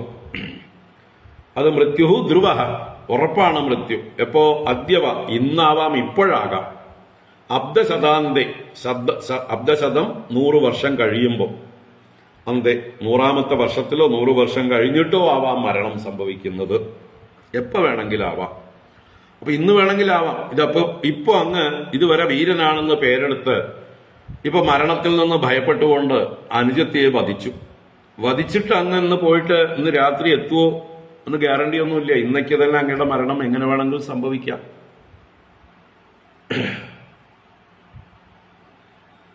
അപ്പോ അങ്ങ് ചെയ്ത പ്രവൃത്തി കൊണ്ട് എന്ത് ബെനിഫിറ്റ് ഉണ്ടായി അല്ലേ? ഇതൊക്കെ ലക്ഷ്മണോപദേശത്തില് രാമൻ ലക്ഷ്മണനോട് ചോദിക്കുന്നില്ലേ? നമ്മുടെ ഈ ശരീരവും ഈ ജീവിതമൊക്കെ ശാശ്വതാണെങ്കിൽ മറ്റുള്ളവരെയൊക്കെ നമുക്ക് ഹിംസിക്കാം. ഇത് നിലനിർത്താൻ വേണ്ടിയിട്ട്, എന്നേക്കും നിലനിൽക്കുന്ന സാധനം അത് രക്ഷിക്കാൻ വേണ്ടിയിട്ടാണ് ഞാൻ ഈ സാഹസം ചെയ്തത് എന്ന് പറയാം. പക്ഷെ നമ്മൾ ഇത്രയും വലിയ ക്രൂരമായിട്ടൊരു കൃത്യം ചെയ്തിട്ട് ഇത് അടുത്ത നിമിഷം വീണു പോവുകയാണെങ്കിൽ പിന്നെന്താ ഇപ്പൊ നേടിയത്? ആ ക്രൂരകൃത്യത്തിന്റെ ദുഷ്കീർത്തി നേടിയിട്ട് പോകാം, അതിന്റെ പാപവുമായിട്ട് പോകാം അടുത്ത ലോകത്തേക്ക്, അല്ലെ? ആ പാപത്തോടുകൂടെ ചെന്ന് അടുത്ത ജന്മം ദുരിതങ്ങളുടെ പരമ്പരകൾ അനുഭവിക്കാം. അപ്പൊ ഇത് ചിന്തിക്കാത്തവരാണ് ഇങ്ങനെയുള്ള പാപകർമ്മങ്ങൾ സ്വാർത്ഥത കൊണ്ട് ചെയ്യുന്നത്. ഇപ്പോ അദ്യവ അബ്ദശതാന്തേവ മൃത്യു, ഇന്നോ എന്ന് വേണമെങ്കിലോ 100 വർഷം കഴിഞ്ഞിട്ടോ ആവാം മരണം. എന്തായാലും മരണം ഗ്യാരണ്ടീഡാണ്. എല്ലാ ജന്തുക്കൾക്കും, മനുഷ്യർക്ക് പ്രത്യേകിച്ചും എല്ലാവർക്കും ഇത് ബാധകമാണ്. അതുകൊണ്ട് നമ്മൾ മരണത്തെ നീട്ടിക്കിട്ടാൻ വേണ്ടി, കാലതാമസം ഉണ്ടാക്കാൻ വേണ്ടിയിട്ടാണ് നമ്മുടെ പ്രയത്നമൊക്കെ. അത് പക്ഷേ നമ്മൾ വിചാരിച്ച പോലെ ആയിക്കൊള്ളണമെന്നില്ല, നമ്മുടെ കയ്യിലല്ല. അത് മനസ്സിലാക്കുക. അതിനുവേണ്ടി നിന്ദ്യകർമ്മം ചെയ്യരുത്. ദേഹേ പഞ്ചത്വമാപന്നേ ദേഹി കർമാനുഗോ അവശഃ ദേഹാന്തരമനുപ്രാപ്യ പ്രാക്തനം ത്യജതേവ ബുഹു. ദേഹേ പഞ്ചത്വമാപന്നേ ദേഹി കർമാനുഗോ അവശഃ ദേഹാന്തരമനുപ്രാപ്യ പ്രാക്തനം ത്യജതേവ ബുഹു. ദേഹേ പഞ്ചത്വം ആപന്നേ, ഇനി ഈ ദേഹം നശിച്ചു പോയാൽ, പഞ്ചത്വം പ്രാപിക്കുക, പഞ്ചഭൂതങ്ങളായി വിഘടിച്ചു പോവുക. ദേഹം ദഹിക്കുന്നതാണ്, അതിന്റെ സ്വഭാവം നശിക്കുന്നതാണ്. അത് ശരീരമാണ്. ശീര്യത്തെ 5ആയിട്ട് പിരിഞ്ഞു പോകുന്നതാണ്. ആകാശം, വായു, അഗ്നി, ജലം, പൃഥ്വി. ആകാശം, വായു, അഗ്നി, ജലം, പൃഥ്വി, ഈ പഞ്ചഭൂതങ്ങളായി പഞ്ചത്വം പ്രാപിക്കുന്നതാണ് ഈ ശരീരം. അപ്പൊ അങ്ങനെയുള്ള ദേഹം പഞ്ചത്വം പ്രാപിക്കേ കർമാനുഗ അവശഃ ദേഹി ദേഹാന്തരം അനുപ്രാപ്യ പ്രാക്തനം വപുഹു ത്യജതേ. കർമാനുഗ അവശഃ ദേഹി, കർമാനുഗനാണ്, കർമ്മത്തെ അനുഗമിക്കുന്നവനാണ് ദേഹി. അവശനാണ് ദേഹി. സ്വാതന്ത്ര്യമില്ല, നമുക്ക് തെരഞ്ഞെടുക്കാനുള്ള കഴിവില്ല. നമ്മൾ നിശ്ചയിച്ച ശരീരമെടുക്കാനോ നിശ്ചയിച്ച അച്ഛനമ്മമാരെ തിരഞ്ഞെടുക്കാനോ സാധ്യമല്ല. അത് ഭഗവാന് മാത്രം സാധിക്കുന്നതാണ്. താൻ എവിടെ അവതരിക്കണം എന്ന് നിശ്ചയിച്ച് വരാൻ. അതുകൊണ്ടാണ് വസുദേവ ഗൃഹേ എന്ന് മുമ്പേ പറഞ്ഞത്. ഭഗവാന് നിശ്ചയിക്കാം സ്വേച്ഛയാ എവിടെ ജനിക്കണം, ആരുടെ മകനായി ജനിക്കണം. ദശരഥ പുത്രനായി രാമനായി അവതരിക്കണം എന്ന് ഭഗവാൻ തീരുമാനിച്ചു. അതിഥിയുടെ പുത്രനായി വാമനനായി ജനിക്കണം എന്ന് ഭഗവാൻ തീരുമാനിച്ചിട്ട് ഇറങ്ങി വന്നതാണ്. നമ്മളൊന്നും തീരുമാനിക്കാതെ വന്നു പെട്ടതാണ്. നമ്മൾ അവശരാണ്, നമ്മൾ കർമാനുഗന്മാരാണ്. കർമ്മം നമ്മളെ കെട്ടി വലിക്കുന്നു. ആ കർമ്മപാശത്താൽ ബദ്ധരായി വലിച്ചഴക്കപ്പെടുന്നു. അനുഗമിക്കുക മാത്രമേ നമുക്ക് സ്വാതന്ത്ര്യമുള്ളൂ, വേറൊരു സ്വാതന്ത്ര്യമില്ല. അതാണ് അവശഃ, പരവശഃ. നമ്മൾക്ക് സ്വാതന്ത്ര്യമില്ല. അതുകൊണ്ട് തീർച്ചയായിട്ടും നമ്മുടെ കർമ്മത്തിനനുസരിച്ചിട്ടുള്ള ജന്മം കിട്ടുകയും ചെയ്യും. അതാണ് ദേഹാന്തരം അനുപ്രാപ്യ. ഈ ദേഹി, ജീവൻ, ദേഹാന്തരത്തെ പ്രാപിച്ചിട്ടാണ് പ്രാക്തനം വപുഹു ത്യജതേ, മുമ്പുണ്ടായിരുന്ന ശരീരത്തെ ഉപേക്ഷിക്കുന്നത്. അപ്പൊ ഓൾറെഡി നമുക്ക് വേണ്ടതായിട്ടുള്ള സ്ഥാനം റെഡിയാക്കിയിട്ടാണ് നമ്മൾ ഈ ദേഹം വെടിയുന്നത്. എല്ലാവരുടെ കാര്യം അതന്നെ. വാസാംസി ജീർണാനി യഥാ വിഹായ നവാനി ഗൃഹാതി നരോപരാണി തഥാ ശരീരാണി വിഹായ ജീർണാനി അന്യാനി സംയാതി നവാനി ദേഹി. അപ്പൊ ഗീതയിലെ ആ ആശയം തന്നെയാണ് ഗീതാകാരന്റെ അച്ഛനായിട്ടുള്ള വസുദേവർ പറഞ്ഞു തരുന്നത്. അല്ലെ വസുദേവരുടെ ഭഗവാന്റെ അച്ഛനാണ് വസുദേവർ. അദ്ദേഹത്തിനും കാര്യങ്ങളൊക്കെ നേരത്തെ തന്നെ അറിയാം. അപ്പൊ എന്തായാലും അദ്ദേഹം താൻ മനസ്സിലാക്കിയിട്ടുള്ള കാര്യങ്ങൾ കംസനെ ബോധ്യപ്പെടുത്തുകയാണ് ചെയ്യുന്ന അവസരം വന്നപ്പോൾ. അപ്പൊ നമ്മൾക്കൊക്കെ ഇതോടുകൂടി അവസാനമല്ല, ഈ ശരീരം പോകുന്നതോടുകൂടിയിട്ട് ദ എൻഡ് എന്നല്ല, ഇതൊരു കോമ മാത്രമാണ്, ഒരു സെമിക്കോളൻ മാത്രമാണ്. നമ്മുടെ ദേഹിയുടെ യാത്ര തുടർന്നുകൊണ്ടേയിരിക്കും. ദേഹം നശിക്കുന്നതോടുകൂടി ദേഹി നശിക്കുന്നില്ല. അത് ഈ ലോകത്തിന്റെ വൈവിധ്യത്തിൽ നിന്ന് നമുക്ക് മനസ്സിലാക്കാവുന്നതാണ്. ഈ ലോകത്തിൽ ഓരോരുത്തരും ഓരോ അനുഭവങ്ങളിലൂടെ കടന്നു പോകുന്നത്, സഹോദരങ്ങൾ പോലും പല രീതിയിൽ ജീവിക്കുന്നത് എല്ലാം അവരവരുടേതായിട്ടുള്ള കർമ്മഫലമാണെന്ന് കാണുന്നുണ്ട്. ആരും സ്വതന്ത്രരല്ല എന്ന് കാണുന്നുണ്ട്. അപ്പൊ ഇതൊക്കെ കാണുമ്പോൾ ജന്മാന്തരത്തെക്കുറിച്ച് പൂർണ്ണ ബോധ്യം വരണം. പുനർജന്മം എന്നുള്ളത് സത്യമാണ് എന്നുള്ളത് ബോധ്യം വരണം. അപ്പൊ ആ പുനർജന്മ തത്വമാണ് ഇവിടെ പറയുന്നത്. അത് ഡെഫിനറ്റ് ആണ്. നിങ്ങൾ ഇപ്പോ ഇവിടെ നിന്ന് വലിയൊരു പാപവും ചെയ്ത് ആ പാപപാണ്ഡവുമായിട്ട് അടുത്ത ജന്മത്തിലേക്ക് പോണോ കംസ എന്ന് ചോദിക്കുന്ന പോലെയാണ് ഇവിടുത്തെ ചോദ്യം. അപ്പൊ എന്തായാലും അനുഭവിക്കാനുള്ളത് ഈ ജന്മത്തിൽ അല്ലെങ്കിൽ അടുത്ത ജന്മത്തിൽ വരണം, അനുഭവിക്കണം. അത് കൂടുതലായിട്ട് കഷ്ടപ്പാടുകൾ വരുത്തണോ? അല്ലെ, കൂടുതൽ കഷ്ടപ്പാട് എങ്ങനെയാ വരിക? ഈ ജന്മത്തിൽ ദുഷ്ടത്തരങ്ങൾ ചെയ്തിട്ട് പാപകർമ്മങ്ങൾ ചെയ്യുമ്പോൾ അടുത്ത ജന്മം കൂടുതൽ കഷ്ടമായി തീരും, അല്ലെങ്കിൽ നമ്മുടെ ഭാവി കൂടുതൽ പ്രശ്നപൂരിതമാകും. അപ്പൊ അത് ഒഴിവാക്കാൻ എന്ത് ചെയ്യണം? എങ്ങനെ സൽക്കർമ്മങ്ങൾ ചെയ്ത് ഭാവിയെ കൂടുതൽ ലളിതമാക്കാൻ കഴിയും, കൂടുതൽ സംഘർഷങ്ങൾ കുറയ്ക്കാൻ കഴിയും, ഇതാണ് ഓരോരുത്തരും ചിന്തിക്കേണ്ടത്. ഇങ്ങനെ ചിന്തിക്കാൻ തുടങ്ങിയാൽ എല്ലാവരും സൽക്കർമ്മങ്ങൾ മാത്രം ചെയ്യുന്നവരായി മാറും. ഈ ലോകം സുന്ദരമായി മാറും. അപ്പൊ എന്തായാലും ഈ ദേഹം അവസാനത്തെ ദേഹമല്ല, ഇത് നിലനിർത്തേണ്ടത് വളരെ അത്യാവശ്യമാണെന്ന് തോന്നുകയാണെങ്കിൽ ഇത് നിർത്തിയാലേ ഉള്ളൂ, ഇനിയൊരു ദേഹമില്ല എന്ന് കരുതുന്നവരാണ് ഈ ദേഹത്തില് എല്ലാ സുഖങ്ങളും അനുഭവിക്കണം എന്ന് കരുതുന്നവർ. ചാർവാകന്മാരുടെ അഭിപ്രായമാണത്, അല്ലേ? ഭസ്മീഭൂതസ്യ ദേഹസ്യ പുനരാഗമനം കുതഃ. ഭസ്മമായി ഭവിക്കുന്ന ദേഹത്തിന് പിന്നെ എവിടുന്നാണ് പുനരാഗമനം? അതുകൊണ്ട് യാവത് ജീവേത് സുഖം ജീവേത് ഋണം ഗത്വാ ഘൃതം പിബേത്. എത്ര കാലം ജീവിച്ചിരിക്കുന്നുവോ അത്ര കാലം നീട്ടിക്കിട്ടാനും സുഖമായി ജീവിക്കാനും പരിശ്രമിക്കുക. ഋണം ഗത്വാ ഘൃതം പിബേത്. കടം മേടിച്ചിട്ടാണെങ്കിലും നെയ്യ് കുടിക്കൂ. നെയ്യ് ഒരു പ്രതീകം മാത്രമാണ്. അതിപ്പോ എന്തും ആവാം, നെയ്യിന്റെ സ്ഥാനത്ത് എന്തും കുടിക്കാം. സുഖഭോഗങ്ങൾ അനുഭവിക്കൂ, കടം വാങ്ങൂ. അതൊന്നും വീട്ടേണ്ട കാര്യമൊന്നുമില്ല. ശരീരം പോകുന്നതോടുകൂടി എല്ലാ കടവും കഴിഞ്ഞു. അപ്പൊ ഇങ്ങനെയൊക്കെയുള്ള ചാർവാക മതം, അതാണ് അസുര സ്വഭാവം. ആ അസുര സ്വഭാവത്തെ മാറ്റാനാണ് അതിന് എതിരായിട്ടുള്ളൊരു വാദം ശ്രീ വസുദേവര് പറഞ്ഞു കൊടുക്കുന്നത്. ഇത് അവസാനത്തേതല്ല, ഇനിയും ജന്മമുണ്ട്, ജാഗ്രത. പരലോകത്തെക്കുറിച്ചുള്ള ചിന്ത മനുഷ്യനെ എന്താ പറയുക, അവന്റെ കർമ്മങ്ങളിൽ സങ്കോചമുള്ളവനാക്കി തീർക്കുന്നു. എന്ന് വെച്ചാൽ ക്രൂരകർമ്മങ്ങൾ ചെയ്യുന്നതിൽ നിന്ന് അവനെ പിന്തിരിപ്പിക്കുന്നു. അതുകൊണ്ട് പരലോക ചിന്ത നല്ലതാണ്, എല്ലാവർക്കും വേണ്ടതാണ്. പക്ഷെ ഒരു കൂട്ടരുണ്ട് പരലോകം, സ്വർഗം, അവിടെ പോയി സുഖിക്കാൻ വേണ്ടി ഇവിടെ ഏത് ക്രൂരകർമ്മങ്ങളും ചെയ്യാമെന്ന് പറഞ്ഞ് അതിനെ ന്യായീകരിക്കുന്ന ഒരു വിഭാഗം നമ്മുടെ ലോകത്തെ തന്നെ നരകമാക്കിക്കൊണ്ടിരിക്കുന്നുണ്ട്. അത് അവരുടെ പരലോകത്തെക്കുറിച്ചിട്ടുള്ള വികലമായിട്ടുള്ള അറിവാണ്. ഇവിടെ ക്രൂരകർമ്മങ്ങൾ ചെയ്ത് പരലോകത്ത് പോയി സുഖിക്കാമെന്ന് വിചാരിക്കുന്നത് അത്യന്തം മൗഢ്യമാണ്. അത് അവർക്ക് പറഞ്ഞു കൊടുക്കാൻ ആളില്ല, അല്ലെങ്കിൽ പറഞ്ഞാൽ കേൾക്കുന്നില്ല, ചെവിയൊക്കെ അടച്ചു കിടക്കുകയാണ് മതഭ്രാന്ത് കൊണ്ട്. എന്തായാലും വ്രജൻ തിഷ്ടൻ പദൈകേന യദൈവൈകേന ഗച്ഛതി യഥാ തൃണജളോ ഗൈവം ദേഹി കർമ്മഗതിം ഗതഃ. ഇത് മുൻ പറഞ്ഞ ശ്ലോകത്തിനൊരു ദൃഷ്ടാന്തം പറയണം, ഉദാഹരണം പറയണം. ദേഹേ പഞ്ചത്വമാപന്നേ ദേഹി കർമാനുഗോ അവശഃ ദേഹാന്തരം അനുപ്രാപ്യ പ്രാക്തനം ത്യജതേ വപുഃ എന്നൊരു ന്യായം പറഞ്ഞു. അപ്പൊ അതിനെ ജസ്റ്റിഫൈ ചെയ്യാനായിക്കൊണ്ട് എങ്ങനെയാണോ ഏകേന പദ വ്രജൻ ഏകേന പദ തിഷ്ടന് ഗച്ഛതി, ഒരു മനുഷ്യൻ സഞ്ചരിക്കുന്നത് എങ്ങനെയാണ്?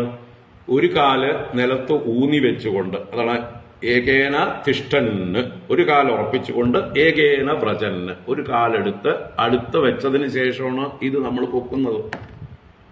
നമ്മളും അങ്ങനെ തന്നെയാണ് സഞ്ചരിക്കുന്നത്. മനുഷ്യരും എല്ലാ ജന്തുക്കളും അങ്ങനെ തന്നെയാണ്, അല്ലെ? ഒരു കാല് ഒരു ഭാഗത്തേക്ക് പൊക്കി വെക്കുന്നു, ആ സമയത്ത് മറ്റൊരു കാല് ഉറച്ചിരിക്കുകയാണ്. ഇതിന്റെ ശക്തിയിലാണ് ഈ കാല് മുന്നോട്ട് വെക്കുന്നത്. എത്രത്തോളം ശക്തിയിൽ ഊന്നിയിട്ടുണ്ടോ അത്രത്തോളം ശക്തിയിൽ മുൻകാല് മുന്നോട്ട് വെക്കാം. അത് ഊന്നിക്കഴിയുമ്പോൾ ഇതിനെ എടുത്തിട്ട് അടുത്ത് മുന്നോട്ട് വെക്കാം.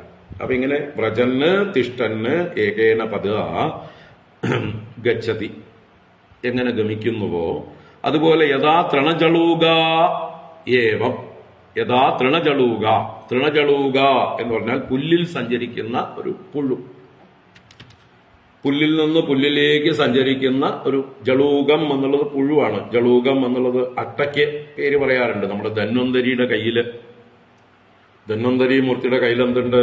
അട്ട. അത് ജളൂകം. കരത്തിൽ ജളൂകം ധരിച്ചവനായിട്ട് ധന്വന്തരിയെ സ്തുതിക്കുന്ന സ്തോത്രങ്ങൾ കാണാം, അല്ലെ? ഒരു കയ്യില് അമൃത കലശവും മറ്റൊരു കയ്യില് അട്ടയെയും പിടിച്ചിരിക്കുന്നു. അപ്പൊ ജളൂകഹസ്തായ നമഃ എന്ന് പറഞ്ഞാൽ ആരാണ്? അട്ടയെ പിടിച്ചിരിക്കുന്നവനായിക്കൊണ്ട് നമസ്കാരം, ധന്വന്തര മൂർത്തിക്കായിക്കൊണ്ട് നമസ്കാരം. അപ്പൊ ജളൂകം എന്ന് പറഞ്ഞാൽ പുഴു എന്നർത്ഥമാണ്. അത് എങ്ങനെയാണ്? തൃണജളൂക, പുല്ലിൽ നിന്ന് പുല്ലിലേക്ക് സഞ്ചരിക്കുന്ന, പുല്ല് തിന്നുകൊണ്ട് സഞ്ചരിക്കുന്ന ചില ഇതിനെ കണ്ടിട്ടില്ലേ പുഴുക്കള്? ഒരു പുല്ലിൽ നിന്ന് മറ്റൊരു പുല്ലിലേക്ക് അതിന്റെ മുൻഭാഗത്തെ കാലുകളെ കൊണ്ട് പിടിക്കും. പിന്നിലെ കാല് ഇപ്പോഴത്തെ പുല്ലിലുണ്ടാവും. പതുക്കെ അതിൽ പിടി ഉറച്ചു കഴിഞ്ഞാൽ ഇതിൽ നിന്ന് പിടിവിടും. അങ്ങനെ അടുത്ത പുല്ല് പിടിച്ച് ഉറപ്പാക്കി കഴിഞ്ഞാലേ ഈ പുല്ലിൽ നിന്നുള്ള പിടി വിടുന്നുള്ളൂ, അല്ലെങ്കിൽ അവർ വീണു പോകും. അപ്പൊ വീഴാതിരിക്കാനുള്ള ഒരു കരുതൽ അവർക്കുണ്ട്. വളരെ ജാഗ്രതയോടുകൂടിയിട്ടാണ് ജളൂകങ്ങൾ പുല്ലിൽ നിന്ന് പുല്ലിലേക്ക് സഞ്ചരിക്കുന്നത്. ഇതുപോലെ തന്നെയാണ് നമ്മുടെയൊക്കെ കർമ്മബലം. നമ്മുടെ അടുത്ത ശരീരം റെഡിയാക്കി വെച്ചിട്ടുണ്ട്, ഇവിടുന്ന് വിടുമ്പോൾ തന്നെ അവിടേക്ക് കയറി പിടിക്കുന്നുണ്ട്. അതാണ് ഇവിടെ സൂചിപ്പിക്കുന്നത്. അങ്ങനെയാണ് ദേഹി കർമ്മഗതിം ഗതഃ, കർമ്മഗതിയെ പ്രാപിച്ചിരിക്കുന്നു. ഇങ്ങനെയാകുന്നു ദേഹി. അപ്പൊ ദേഹികൾക്ക് അടുത്ത ശരീരം എന്നുള്ളത് അവനവന്റെ കർമ്മത്തിനനുസരിച്ച് ഗ്യാരണ്ടിയാണ്. അതുകൊണ്ട് ഇമ്മാതിരി ക്രൂരകൃത്യം അങ്ങ് ചെയ്യരുത്. അങ്ങ് വരുന്ന ജന്മത്തെക്കുറിച്ച് ആലോചിക്കണം. ഇന്ന് ചെയ്യുന്ന പാപങ്ങൾ അങ്ങയുടെ മൂലധനമായിരിക്കും അടുത്ത ജന്മത്തേക്ക്. അത് അങ്ങയ്ക്ക് ദുരിതങ്ങൾ തരും. ആ ചിന്തയോടുകൂടി ഇതിൽ നിന്ന് പിന്മാറൂ എന്ന് പറഞ്ഞുകൊണ്ട് ഇനിയും ചില ദൃഷ്ടാന്തങ്ങളിലൂടെയും മരണത്തിന്റെ അനിവാര്യതയെക്കുറിച്ച് പറഞ്ഞുകൊണ്ടും മനുഷ്യൻ ജീവിച്ചിരിക്കുമ്പോൾ സൽക്കർമ്മങ്ങൾ ചെയ്യേണ്ടതിന്റെ കാര്യവും പറഞ്ഞുകൊണ്ട് നല്ല ചിന്തയോടെ നല്ല പ്രവൃത്തികൾ ചെയ്യാനായിക്കൊണ്ട് പ്രേരിപ്പിക്കുകയാണ്. അതിനുള്ള ദൃഷ്ടാന്തങ്ങൾ നമുക്ക് വൈകുന്നേരം നോക്കാം. 6:30 മണിക്ക് വൈകുന്നേരം, 5-നല്ല, ഇന്ന് 6:30-ക്ക് ശേഷം നമുക്ക് ക്ലാസ് ഉണ്ടാവും. നോക്കാം. Evening 6:30 to 8. ഹരി ഓം. ഓം കായേന വാചാ മനസേന്ദ്രിയൈർവാ ബുദ്ധ്യാത്മനാ വാ പ്രകൃതേ സ്വഭാവാത് കരോമി യദ്യത് സകലം പരസ്മൈ നാരായണായേതി സമർപ്പയാമി. ഓം ശാന്തി ശാന്തി ശാന്തി. ഹരി ഓം. ശ്രീ ഗുരുഭ്യോ നമഃ. ഹരി ഓം.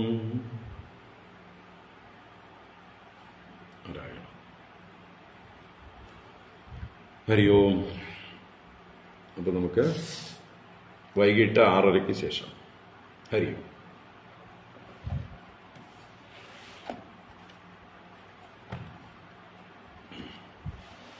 ഉച്ചയ്ക്ക് ഒരു പ്രോഗ്രാം ഉണ്ട്, അതുകൊണ്ടാണ്. അത് കഴിഞ്ഞ് വരുമ്പോൾ വൈകിയാണ്.